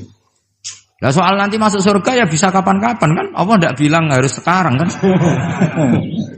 Ya nunggu kita duluan kira-kira. Nak bejo itu. Tapi saya berkali-kali ngaji sudah orang Islam tuh yang senang. Kita ini sudah dikasih kunci surga, miftahul jannah la ilaha illallah. Kamu harusnya nggak bisa masuk neraka. Nggak pegang kuncinya kok kamu mau masuk itu gimana? Tapi ada teman saya bilang rokok rano pintu nih langsung. Lah kalau kamu pikiran gitu semoga ke situ saya bilang gitu. Jadi makanya kamu yang pede saja. Umumnya orang itu kunci itu rahasia. Ini sudah dikasih tahu sama Kanjeng Nabi, yaitu miftahul jannah la ilaha illallah. Sudah punya kuncinya. Alamatnya juga sudah jelas. Alamatnya itu ya sakho. Karena kalau as-sakhiyu qaribun minallah, qaribun minal jannah. Kalau sampean kepengin tahu alamat neraka, ya bakhil tadi. Itu qaribun minan nar. Jadi kalau kamu tanya alamat neraka di mana Gus? Kalau kamu medit, kikir, ya itu dekat-dekat situ. Itu neraka. Nah saya enggak di dekat-dekat situ, makanya saya enggak tahu neraka di mana saya tahu. Jadi saya mohon sekali, di balik saya sering guyon sama Gus Riza Gus Siim, kita ini membawa sanad yang berat. Karena di sini ada zuriatnya Kiai Makhrus, ada zuriatnya leluhur saya. Harus zuriatam ba'duha mim. Jangan sampai buyut-buyut kita yang sudah meninggal statusnya rubah karena ulah para cucunya. Kayak yang dialami tadi Yahuda bin Yakub bin Ishak bin Ibrahim. Nah kita tidak pernah tahu Yahuda itu apakah agama, apa marga, itu masih jadi perdebatan. Karena kalau kamu kritik sebagai agama juga nanti repot karena ada ayat innalladzina amanu walladzina hadu wan nasara wassabiin. Terus man amana billahi wal yaumil akhir. Artinya ada ayat di mana orang-orang iman dan orang-orang hadu. Nah, kalau hadu ini kamu anggap satu faham agama nanti repot. Masa Yahudi kok disejajarkan innalladzina amanu walladzina hadu. Makanya ini jadi perdebatan para ahli tafsir. Makanya ada ahli tafsir maknani innalladzina amanu walladzina hadu lan wong sing tahu Yahudi. Ini balaghah bi tibari makana. Pakai status dulu. Mau tidak mau secara bahasa memang seperti itu. Misalnya ada preman tobat di tangan Gus Riza mesti bilang, "Gus iki preman sing wis tobat." Jare wis tobat kok diarani preman, itu namanya bi'tibari makana. Jadi dengan status yang dulu. Iki wong kafir tapi saiki wis Islam. Lho wis Islam kok diarani wong kafir. Ada yang maknani sehingga enggak perlu kamu jadi orang liberal yang menyamakan semua agama terus dalil innalladzina amanu walladzina hadu wan nasara wasabiin man amana. Semua agama itu sama. Buktinya ayat itu sama, pakai wawu ataf. Iku ora tau ngaji tafsir mbek Gus Riza kira-kira gitu. Kalau sudah ngaji tafsir insyaallah enggak akan seperti itu. Jadi ayat itu ada ilmunya. Dan alhamdulillah di pondok sini, di pondok Lirboyo juga diajarkan ilmu balaghah. Jadi kadang penamaan itu bukan sekarang tapi bi'tibari makana. Ngitung dulu. Paham ya? Kayak kita mengatakan ini kafir tapi sudah Islam. Itu paradok enggak? Wong sudah Islam kok dikatakan kafir. Iki dhisik santi goblok, saiki wis pinter. Goblok kok pinter. Ya, ngoten mawon Gus, mau karo bingung. Assalamualaikum warahmatullahi wabarakatuh. Waalaikumsalam warahmatullahi wabarakatuh.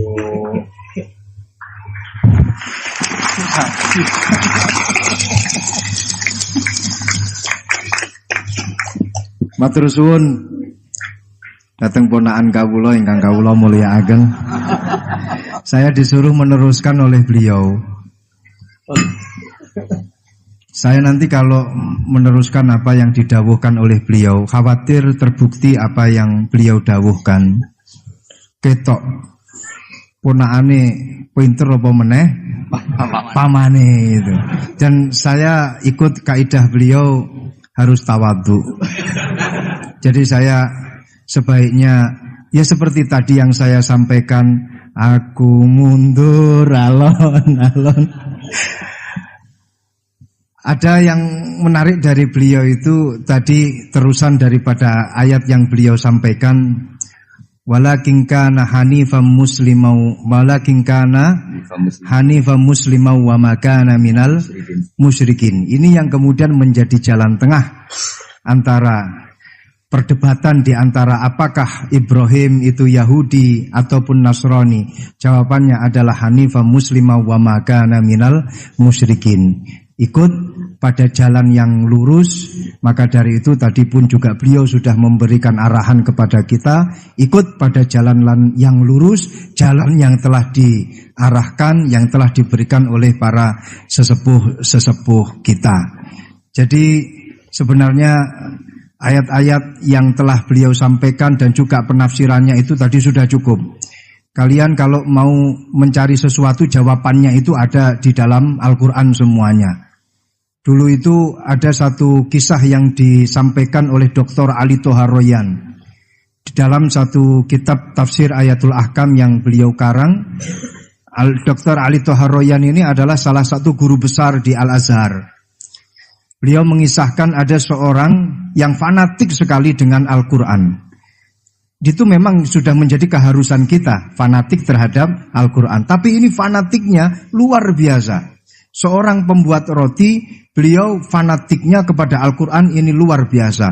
Setiap kali ditanya oleh orang, apakah Al-Quran ini menerangkan tentang bagaimana caranya kita memasak? Ada jawabannya di dalam Al-Quran. Apakah di dalam Al-Quran itu ada caranya kita main sepak bola? Ada jawabannya, semua di dalam Al-Quran. Ma farratna fil kitabi min syai'. Fassalnahu tafsila. Semuanya sudah dijelaskan oleh Allah. Allah di dalam Al-Quran menjelaskan semuanya secara rinci malahan. Suatu ketika orang ini ditanya oleh salah satu tamunya, Anda yang fanatik terhadap Al-Quran? Iya, saya fanatik dan kita wajib fanatik terhadap Al-Quran. Sekarang saya ingin tahu jawabannya. Dari satu pertanyaan, apakah Al-Quran itu menjelaskan bagaimana caranya membuat roti? Anda kan sebagai pembuat roti, Anda sebagai tukang roti. Saya ingin ayatnya apa di dalam Al-Quran, bagaimana caranya membuat roti. Si tukang roti ini secara refleks langsung menjawab, ada. Ayatnya apa? Fas'alu ahla dzikri in kuntum la ta'lamun. Kalau tidak tahu, tanyalah kepada yang tahu. Jadi kalian kalau tidak tahu, tanyalah kepada Gus Baha. Itu yang wajib menjawab pun juga sebenarnya Gus Baha. Walafu minkum. Assalamualaikum warahmatullahi wabarakatuh. Sanad jadi qadhi itu ya semuanya seperti yang diceritakan Reza. Hakimnya itu bingung. Karena memutuskan ini tanah milik siapa, harta karun. Dulu kamu kira Nabi Sulaiman itu serius, ya enggak, beliau itu rileks. Tapi kalau punya keputusan itu jitu. Ada dua perempuan. Ya sebut saja dalam tafsir-tafsir misalnya Soghirah sama Gabirah. Sama punya anak kecil, karena masih keluarga anaknya itu mirip. Kemudian anak yang satu itu dimakan serigala, hilang. Dimakan serigala, terus lapor ke Nabi Dawud. Karena yang meyakinkan itu yang satu, diputuskan ini milik kamu, misalnya milik yang adiknya. Ketika keluar dari situ, ketemu Nabi Sulaiman. Kalau saya hakimnya, maka keputusannya tidak seperti itu. Nabi Sulaiman pas itu umurnya 13 tahun. Akhirnya dipanggil sama Nabi Dawud. Ya sudah, putuskan kamu. Nabi Sulaiman ngambil pedang atau pisau. Ya sudah, tak bagi dua. Nanti separuhan kata. Jadi Nabi Sulaiman itu ya suka humor. Masa anak mau dibagi dua nanti separuhan. Terus yang histeris nangis itu yang besar, yang mbaknya. Yang kecil tenang-tenang saja. Akhirnya sama Nabi Sulaiman diputuskan dikasihkan yang nangis histeris. Ditanya sama yang kecil, kenapa kamu putuskan milik mbak saya? Ora ono wong anak apa dipotong kok tenang-tenang wae. Jadi kelihatannya rileks, tapi dari basis ilmu yang luar biasa. Kalau kamu betul merasa sebagai itu anak kamu, pasti kamu histeris. Akhirnya dikasihkan yang besar. Jadi tidak semua nabi itu kalau memutuskan serius, Nabi Sulaiman itu rileks. Ya tapi tentu tidak kayak Gus Rizal, lebih benar gitu kan. Nabi itu lebih benar. Suatu saat ada lagi perempuan cantik itu diperkosa 4 tokoh. Jangan teruskan tokoh agama, nanti sensitif. Tokoh gitu saja. Memang tokoh ini orang terpandang. Setelah hamil, si 4 orang tersangka ini bilang bahwa yang menghamil itu anjing. Karena zaman itu zaman yang mungkin diktatorial ya. Ya sudah diam gitu saja. Singkat cerita dilaporkan ke Nabi Dawud bahwa ada peristiwa gini-gini, terduga adalah anjing. Nabi Dawud ya tenang saja, enggak ngerespon. Karena biasalah wali itu kan tukang husnudzon. Nabi Dawud itu gayanya Nabi, gaya ala wali, jadi gampang husnudzon. Kalau Nabi Sulaiman enggak. Jadi sistem reskrim itu harus matur nuwun sama Nabi Sulaiman. Orang 4 ini dipanggil. Manggilnya satu-satu. Kamu tahu kalau itu yang merkosa anjing? Ya, tahu saya. Anjingnya warnanya apa? Hitam ya. Sudah, kamu keluar. Keluar tidak dipertemukan sama yang 3. Yang 1 dipanggil lagi. Yang merkosa apa? Anjing. Warnanya apa? Merah. Dipisah lagi. Sampai akhirnya 4 orang itu jawabnya warnanya beda-beda. Mungkin ada kebiasaan, mungkin ada yang bilang pink, tapi nggak ada anjing pink. Akhirnya setelah semua dipertemukan bareng-bareng. Kamu tadi bilang apa? hitam. Kamu tadi bilang apa? Merah. Kamu tadi bilang apa? Berarti padahal kamu semua bersaksi bersama bahwa orang itu Pratita tadi diperkosa anjing. Tapi ternyata warnanya anjing beda. Terus akhirnya Nabi Sulaiman bilang, anjingnya ya kamu itu. Akhirnya mereka ngaku sebagai apa? Pemerkosa. Makanya dalam masalah Nabi Dawud dan Nabi Sulaiman itu Allah luar biasa mensifatinya. Nabi Dawud punya keramat, punya mukjizat. Kalau beliau baca tasbih, itu gunung dan burung-burung ikut baca apa? Tasbih. Semuanya ikut baca tasbih. Yusabbihna bil asyi wal isyraq wa tayra mahsyurah kulullahu awwab. Tapi orang tuh kalau suka wiridan biasanya intelijensinya itu agak gimana gitu. Enggak usah diterangkan nanti sensitif. Akhirnya Allah ngakui, fafahamnaha Sulaiman wa kullan ataina hukmau wa ilmu. Jadi kalau masalah ilmu detail itu fafahamnaha Sulaiman. Kecerdasan untuk bikin keputusan itu masih cerdas Nabi Sulaiman. Tapi kalau wiridannya itu bagus Nabi Dawud. Jadi makanya orang ini nggak sempurna ya. Ada yang suka wiridan, ada. Makanya saat tadi itu kaget Gus Im bilang ketua pondoknya di Istighori Gus Riza itu saya tenane gitu. Maksudnya itu saking adabnya muji masnya apa gimana saya itu sampai sekarang nggak paham itu. Tapi yang jelas yang diangkat tadi jangan GR kalau itu hasil istikharah.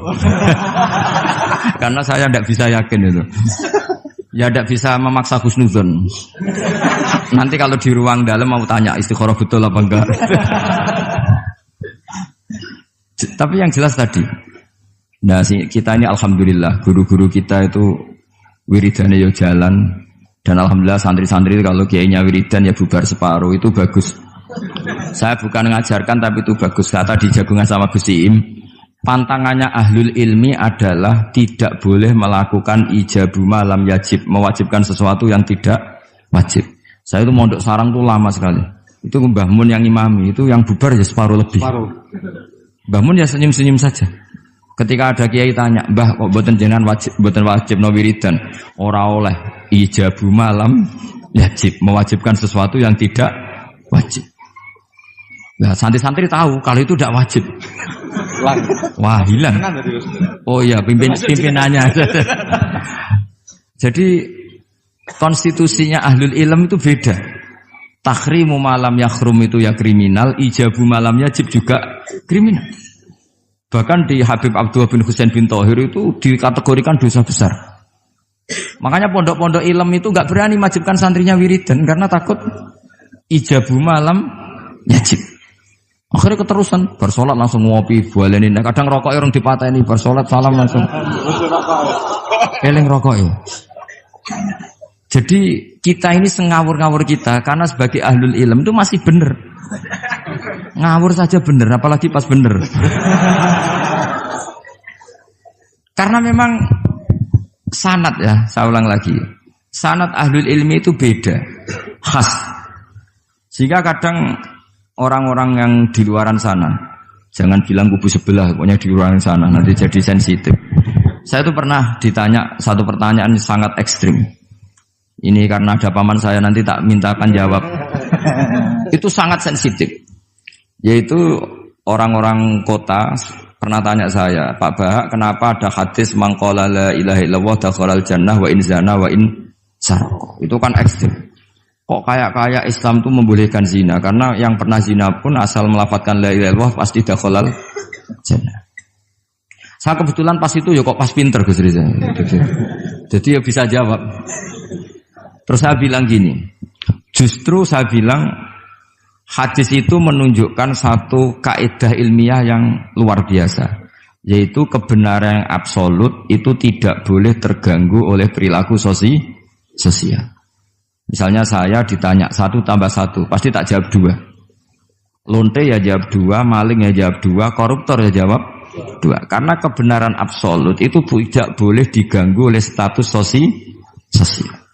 Sehingga orang yang pernah zina pun melafatkan 1 tambah 1 2 ya sah.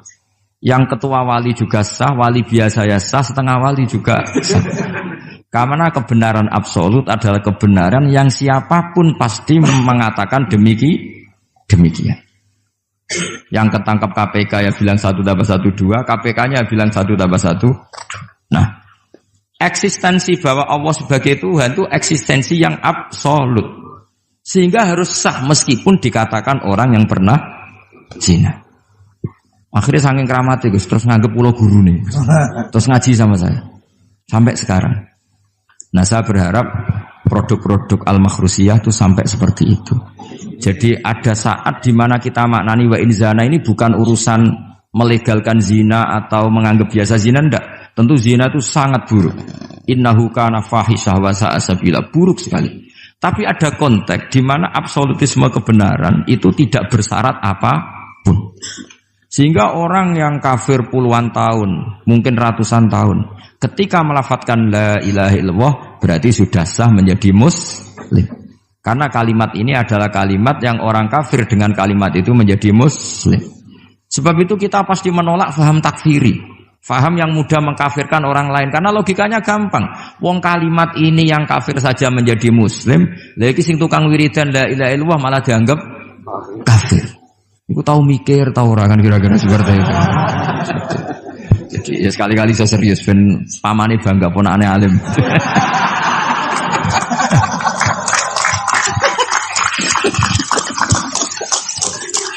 Jadi saya terpaksa ngetokno alim saya ben paman bangga gitu. Ponakanku ya alim pemeneh pamane.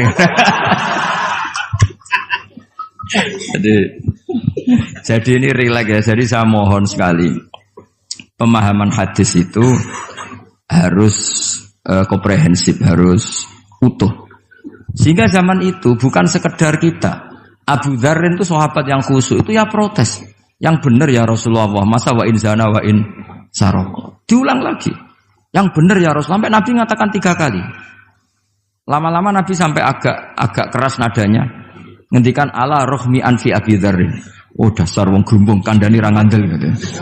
Karena Abu Dzar itu orang khusyuk, beliau tidak siap kalau orang yang pernah salah seperti itu kemudian tetap dakhalal jannah atau sah melafadzkan la ilaha illallah. Tapi dengan penjelasan ilmiah yang saya utarakan tadi, itu memang ini bukan masalah pelegalan zina atau nganggap zina biasa enggak, tapi masalah absolutisme kebenaran itu akan diakui oleh siapapun dan pihak manapun dan akan sah dari siapapun. Sehingga orang yang kafar tula umrih, dia kafir tula umrih, 80 tahun dia kafir. Kemudian pas mau mati melafadzkan la ilaha illallah Muhammadur Rasulullah, tetap sebagai berstatus mukmin. Qul lil ladzina kafaru iyantahu yughfar lahum ma qad salaf. Katakan kepada orang kafir sekali dia menghentikan kekafirannya dengan talaffuz di kalimat syahadah, maka otomatis menjadi muslim. Nah soal nanti masuk surga ya bisa kapan-kapan kan? Allah tidak bilang harus sekarang kan? Ya nunggu kita duluan kira-kira. Nak bejo itu. Tapi saya berkali-kali ngaji sudah orang Islam tuh yang senang. Kita ini sudah dikasih kunci surga, miftahul jannah la ilaha illallah. Kamu harusnya nggak bisa masuk neraka. Nggak pegang kuncinya kok kamu mau masuk itu gimana? Tapi ada teman saya bilang neraka ora ono pintune Gus langsung. Lah kalau kamu pikiran gitu semoga ke situ saya bilang gitu. Jadi makanya kamu yang pede saja. Umumnya orang itu kunci itu rahasia. Ini sudah dikasih tahu sama Kanjeng Nabi yaitu miftahul jannah la ilaha illallah. Sudah punya kuncinya. Alamatnya juga sudah jelas. Alamatnya itu ya sakho. Karena kalau as-sakhiyu qaribun minallah qaribun minal jannah. Kalau sampean kepengin tahu alamat neraka ya bakhil tadi. Itu qaribun minannar. Jadi kalau kamu tanya alamat neraka di mana Gus? Kalau kamu medit, kikir, ya itu dekat-dekat situ. Itu neraka. Nah saya nggak di dekat-dekat situ, makanya saya nggak tahu neraka di mana saya tahu. Jadi saya mohon sekali, dibalik saya sering guyon sama Gus Riza Gus Siim, kita ini membawa sanad yang berat. Karena di sini ada zuriatnya Kiai Makhrus, ada zuriatnya leluhur saya. Harus zuriatam ba'duha mim. Jangan sampai buyut-buyut kita yang sudah meninggal statusnya rubah karena ulah para cucunya. Kayak yang dialami tadi Yahuda bin Yakub bin Ishak bin Ibrahim. Nah kita tidak pernah tahu Yahuda itu apakah agama, apa marga. Itu masih jadi perdebatan. Karena kalau kamu kritik sebagai agama juga nanti repot karena ada ayat innalladzina amanu walladzina hadu wan nasara wassabiin. Terus man amana billahi wal yaumil akhir. Artinya ada ayat di mana orang-orang iman dan orang-orang hadu. Nah, kalau hadu ini kamu anggap satu faham agama, nanti repot. Masa Yahudi kok disejajarkan innalladzina amanu walladzina hadu. Makanya ini jadi perdebatan para ahli tafsir. Makanya ada ahli tafsir maknani innalladzina amanu walladzina hadu lan wong sing tahu Yahudi. Ini balaghah bi'tibari makana. Pakai status dulu. Mau tidak mau secara bahasa memang seperti itu.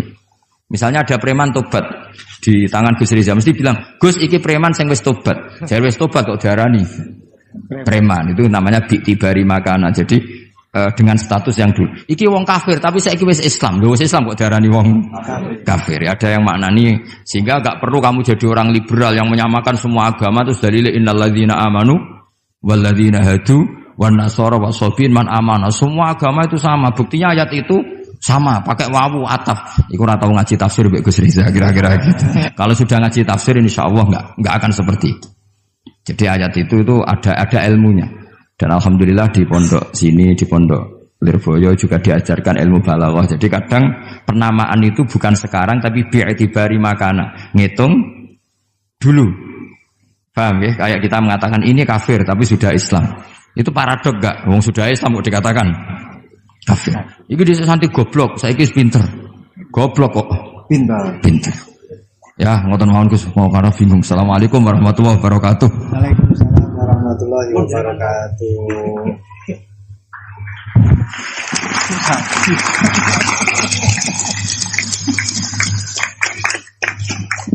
Matur suwun dateng ponakan kawula ingkang kawula mulyakaken. Saya disuruh meneruskan oleh beliau. Saya nanti kalau meneruskan apa yang didawuhkan oleh beliau, khawatir terbukti apa yang beliau dawuhkan. Ketok punakane pinter apa meneh pamane itu. Dan saya ikut kaidah beliau harus tawadhu. Jadi saya sebaiknya ya seperti tadi yang saya sampaikan, aku mundur alon-alon. Ada yang menarik dari beliau itu tadi terusan daripada ayat yang beliau sampaikan, walakin kana hanifan muslimau wa ma kana minal musyrikin. Ini yang kemudian menjadi jalan tengah antara perdebatan di antara apakah Ibrahim itu Yahudi ataupun Nasrani. Jawabannya adalah hanifan muslimau wa ma kana minal musyrikin. Ikut pada jalan yang lurus. Maka dari itu tadi pun juga beliau sudah memberikan arahan kepada kita, ikut pada jalan yang lurus, jalan yang telah diarahkan, yang telah diberikan oleh para sesepuh kita. Jadi sebenarnya ayat-ayat yang telah sanad jadi qadhi itu ya semuanya seperti yang diceritakan Gus Riza, hakimnya itu bingung. Karena memutuskan ini tanah milik siapa, harta karun. Dulu kamu kira Nabi Sulaiman itu serius, ya enggak, beliau itu relax. Tapi kalau punya keputusan itu gitu, ada dua perempuan. Ya sebut saja dalam tafsir-tafsir misalnya Soghirah sama Gabiroh. Sama punya anak kecil, ya, karena masih keluarga anaknya itu mirip. Kemudian anak yang satu itu dimakan serigala. Hilang. Dimakan serigala, terus lapor ke Nabi Dawud. Karena yang meyakinkan itu yang satu, diputuskan ini milik kamu, misalnya milik yang adiknya. Ketika keluar dari situ, ketemu Nabi Sulaiman. Kalau saya hakimnya, maka keputusannya tidak seperti itu. Nabi Sulaiman pas itu umurnya 13 tahun. Akhirnya dipanggil sama Nabi Dawud. Ya sudah, putuskan kamu. Nabi Sulaiman ngambil pedang atau pisau. Ya sudah, tak bagi dua. Nanti separuhan kata. Jadi Nabi Sulaiman itu ya suka humor. Masa anak mau dibagi dua nanti separuhan. Terus yang histeris nangis itu yang besar, yang mbaknya. Yang kecil tenang-tenang saja. Akhirnya sama Nabi Sulaiman diputuskan dikasihkan yang nangis histeris. Ditanya sama yang kecil, kenapa kamu putuskan milik mbak saya? Ora ono wong anak apa dipotong kok tenang-tenang wae. Jadi kelihatannya rileks, tapi dari basis ilmu yang luar biasa. Kalau kamu betul merasa sebagai itu anak kamu, pasti kamu histeris. Akhirnya dikasihkan yang besar. Jadi tidak semua nabi itu kalau memutuskan serius. Nabi Sulaiman itu rileks. Ya tapi tentu tidak kayak Gus Rizal, lebih benar gitu kan. Nabi itu lebih benar. Suatu saat ada lagi perempuan cantik itu diperkosa 4 tokoh. Jangan teruskan tokoh agama nanti sensitif. Tokoh gitu saja. Memang tokoh ini orang terpandang. Setelah hamil, si 4 orang tersangka ini bilang bahwa yang menghamil itu anjing. Karena zaman itu zaman yang mungkin diktatorial ya. Ya sudah diam gitu saja. Singkat cerita dilaporkan ke Nabi Daud bahwa ada peristiwa gini-gini terduga adalah anjing. Nabi Daud ya tenang saja, nggak ngerespon. Karena biasalah wali itu kan tukang husnudzon. Nabi Daud itu gayanya Nabi, gaya ala wali, jadi gampang husnudzon. Kalau Nabi Sulaiman enggak. Jadi sistem reskrim itu harus matur nuwun sama Nabi Sulaiman. Orang 4 ini dipanggil. Manggilnya satu-satu. Kamu tahu kalau itu yang merkosa anjing? Ya, tahu saya. Anjingnya warnanya apa? Hitam. Sudah kamu keluar. Keluar tidak dipertemukan sama yang 3. Yang 1 dipanggil lagi. Yang merkosa apa? Anjing. Warnanya apa? Merah. Dipisah lagi. Sampai akhirnya 4 orang itu jawabnya warnanya beda-beda. Mungkin ada kebiasaan, mungkin ada yang bilang pink, tapi nggak ada anjing pink.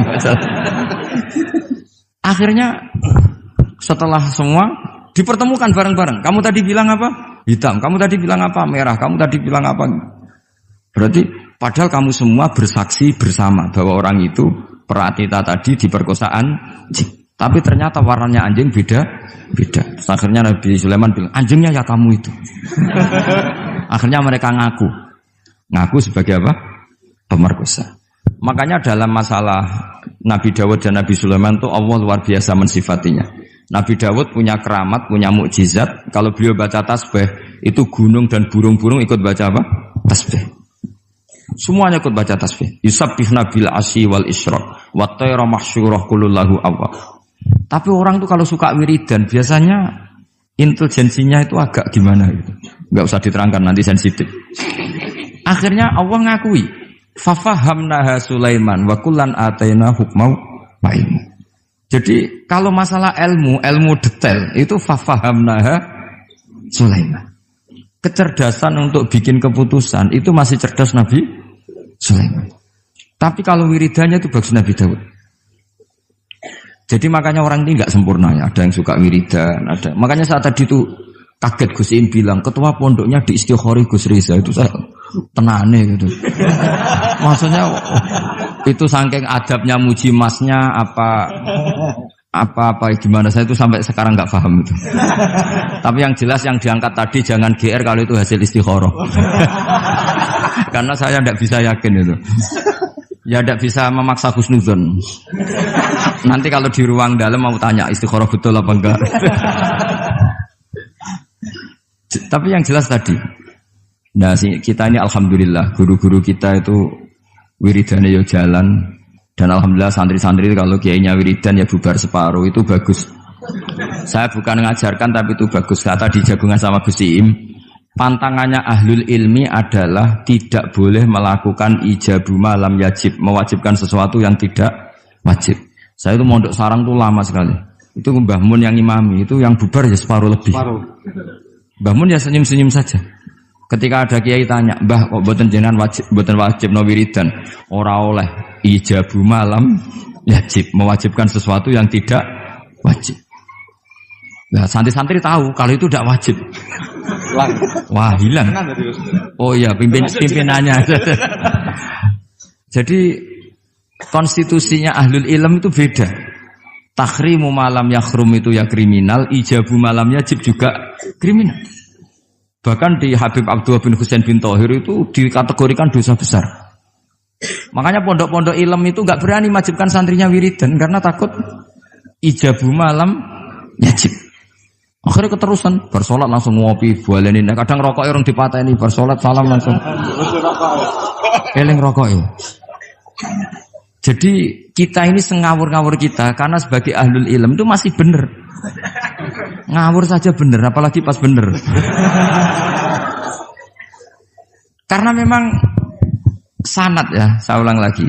Sanad ahlul ilmi itu beda, khas. Sehingga kadang orang-orang yang di luaran sana Jangan bilang kubu sebelah, pokoknya di ruangan sana nanti jadi sensitif.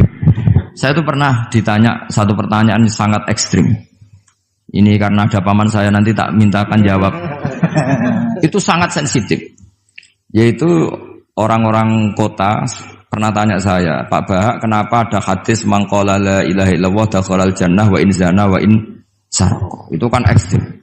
Kok kayak Islam itu membolehkan zina? Karena yang pernah zina pun asal melafadzkan la ilaha illallah pasti dakhalal jannah. Saya kebetulan pas itu ya kok pas pinter Gus Riza. Jadi ya bisa jawab. Terus saya bilang gini, justru saya bilang hadis itu menunjukkan satu kaidah ilmiah yang luar biasa, yaitu kebenaran yang absolut itu tidak boleh terganggu oleh perilaku sosial. Misalnya saya ditanya 1 tambah 1, pasti tak jawab 2. Lonte ya jawab 2, maling ya jawab 2, koruptor ya jawab 2. Karena kebenaran absolut itu tidak boleh diganggu oleh status sosial. Sehingga orang yang pernah zina pun melafadzkan 1 tambah 1 2 ya sah. Yang ketua wali juga sah, wali biasa ya sah, setengah wali juga sah. Karena kebenaran absolut adalah kebenaran yang siapapun pasti mengatakan demikian. Yang ketangkap KPK ya bilang 1 tambah 1 2, KPK-nya bilang 1 tambah 1. Nah, eksistensi bahwa Allah sebagai Tuhan itu eksistensi yang absolut. Sehingga harus sah meskipun dikatakan orang yang pernah zina. Akhirnya saking keramatnya Gus, terus nganggep pulau guru nih. Terus ngaji sama saya. Sampai sekarang. Nah, saya berharap produk-produk Al-Makhrusiyah itu sampai seperti itu. Jadi ada saat di mana kita maknani wa in zina ini bukan urusan melegalkan zina atau menganggap biasa zina, enggak. Tentu zina itu sangat buruk. Innahu kana fahisyah wa sa'a sabila, buruk sekali. Tapi ada konteks di mana absolutisme kebenaran itu tidak bersyarat apapun. Sehingga orang yang kafir puluhan tahun, mungkin ratusan tahun, ketika melafadzkan la ilaha illallah berarti sudah sah menjadi muslim. Karena kalimat ini adalah kalimat yang orang kafir dengan kalimat itu menjadi muslim. Sebab itu kita pasti menolak faham takfiri, faham yang mudah mengkafirkan orang lain. Karena logikanya gampang. Wong kalimat ini yang kafir saja menjadi muslim, lagi sing tukang wiridan la ilaha illallah malah dianggap kafir. Iku tahu mikir, tahu ora kan kira-kira seperti itu. Jadi ya sekali-kali saya serius ben pamane bangga ponakane alim.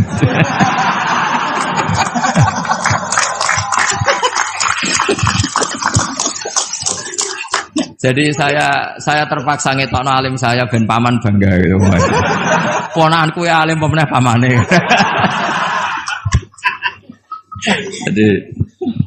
Jadi ini rileks ya. Jadi saya mohon sekali pemahaman hadis itu harus komprehensif, harus utuh. Sehingga zaman itu bukan sekedar kita. Abu Dzar itu sahabat yang khusyuk itu ya protes. Yang benar ya Rasulullah, masa wa in zana wa in saraq. Diulang lagi. Yang benar ya Rasulullah, sampai Nabi mengatakan 3 kali. Lama-lama Nabi sampai agak keras nadanya. Ngendikan ala rohmi anfi Abi Dzar. Oh dasar wong grumbung kandhani ra ngandel gitu. Karena Abu Dzar itu orang khusyuk. Beliau tidak siap kalau orang yang pernah salah seperti itu kemudian tetap dakhalal jannah atau sah melafadzkan la ilaha illallah. Tapi dengan penjelasan ilmiah yang saya utarakan tadi, itu memang ini bukan masalah pelegalan zina atau nganggap zina biasa, enggak. Tapi masalah absolutisme kebenaran itu akan diakui oleh siapapun dan pihak manapun dan akan sah dari siapapun. Sehingga orang yang kafaratu la umrih, dia kafir tula umrih, 80 tahun dia kafir. Kemudian pas mau mati melafadzkan la ilaha illallah Muhammadur Rasulullah, tetap sebagai berstatus mukmin. Qul lil ladzina kafaru iyantahu yughfar lahum ma qad salaf. Katakan kepada orang kafir sekali dia menghentikan kekafirannya dengan talaffuz di kalimat syahadah, maka otomatis menjadi muslim. Lah soal nanti masuk surga ya bisa kapan-kapan kan? Allah tidak bilang harus sekarang kan? Ya nunggu kita duluan kira-kira gitu. Nak bejo itu. Tapi saya berkali-kali ngaji sudah orang Islam tuh yang senang. Kita ini sudah dikasih kunci surga, miftahul jannah la ilaha illallah. Kamu harusnya enggak bisa masuk neraka. Kamu enggak pegang kuncinya, kok kamu mau masuk itu gimana? Tapi ada teman saya bilang, "Neraka ora ono pintune, Gus, langsung wae." Lah kalau kamu pikiran gitu, semoga ke situ kayak bilang gitu. Jadi makanya kamu yang pede saja. Umumnya orang itu kunci itu rahasia. Ini sudah dikasih tahu sama Kanjeng Nabi, yaitu Miftahul Jannah. La ilaha illallah. Sudah punya kuncinya. Alamatnya juga sudah jelas. Alamatnya itu ya sakho. Karena kalau as-sakhiyu qaribun minallah, qaribun minal jannah. Kalau sampean kepengin tahu alamat neraka, ya bakhil tadi. Itu qaribun minannar. Jadi kalau kamu tanya alamat neraka di mana Gus? Kalau kamu medit, kikir, ya itu dekat-dekat situ. Itu neraka. Nah saya enggak di dekat-dekat situ, makanya saya enggak tahu neraka di mana saya. Jadi saya mohon sekali, di balik saya sering guyon sama Gus Riza Gusim, kita ini membawa sanad yang berat. Karena di sini ada zuriatnya Kiai Makhrus, ada zuriatnya leluhur saya. Harus zuriatam ba'duha mim. Jangan sampai buyut-buyut kita yang sudah meninggal statusnya rubah karena ulah para cucunya. Kayak yang dialami tadi Yahuda bin Yakub bin Ishak bin Ibrahim. Nah kita tidak pernah tahu Yahuda itu apakah agama, apa marga. Itu masih jadi perdebatan. Karena kalau kamu kritik sebagai agama juga nanti repot karena ada ayat innalladzina amanu walladzina hadu wan nasara wassabiin. Terus man amana billahi wal yaumil akhir. Artinya ada ayat di mana orang-orang iman dan orang-orang hadu. Nah, kalau hadu ini kamu anggap satu faham agama nanti repot. Masa Yahudi kok disejajarkan innalladzina amanu walladzina hadu. Makanya ini jadi perdebatan para ahli tafsir. Makanya ada ahli tafsir maknanya innalladzina amanu walladzina hadu lan wong sing tahu Yahudi. Ini balaghah bi'tibari makana. Pakai status dulu. Mau tidak mau secara bahasa memang seperti itu. Misalnya ada preman tobat di tangan Gus Riza mesti bilang, "Gus iki preman sing wis tobat." Jare wis tobat kok diarani preman. Itu namanya bi'tibari makana. Jadi dengan status yang dulu. Iki wong kafir tapi saiki wis Islam. Lho wis Islam kok diarani wong kafir. Ya, ada yang maknani sehingga enggak perlu kamu jadi orang liberal yang menyamakan semua agama terus dalil innalladzina amanu walladzina hadu wan nasara wasabin man amana. Semua agama itu sama. Buktinya ayat itu sama, pakai wawu ataf. Iku ora tau ngaji tafsir Mbak Gus Riza kira-kira gitu. Kalau sudah ngaji tafsir insyaallah enggak akan seperti itu. Jadi ayat itu ada ilmunya. Dan alhamdulillah di pondok sini, di pondok Lirboyo juga diajarkan ilmu balaghah. Jadi kadang penamaan itu bukan sekarang tapi bi'tibari makana. Ngitung dulu. Paham ya? Kayak kita mengatakan ini kafir tapi sudah Islam. Itu paradok enggak? Wong sudah Islam kok dikatakan kafir. Iku dhisik santi goblok, saiki pinter. Goblok kok pinter. Ya, ngoten mawon Gus, mau karena bingung. Assalamualaikum warahmatullahi wabarakatuh. Waalaikumsalam warahmatullahi wabarakatuh.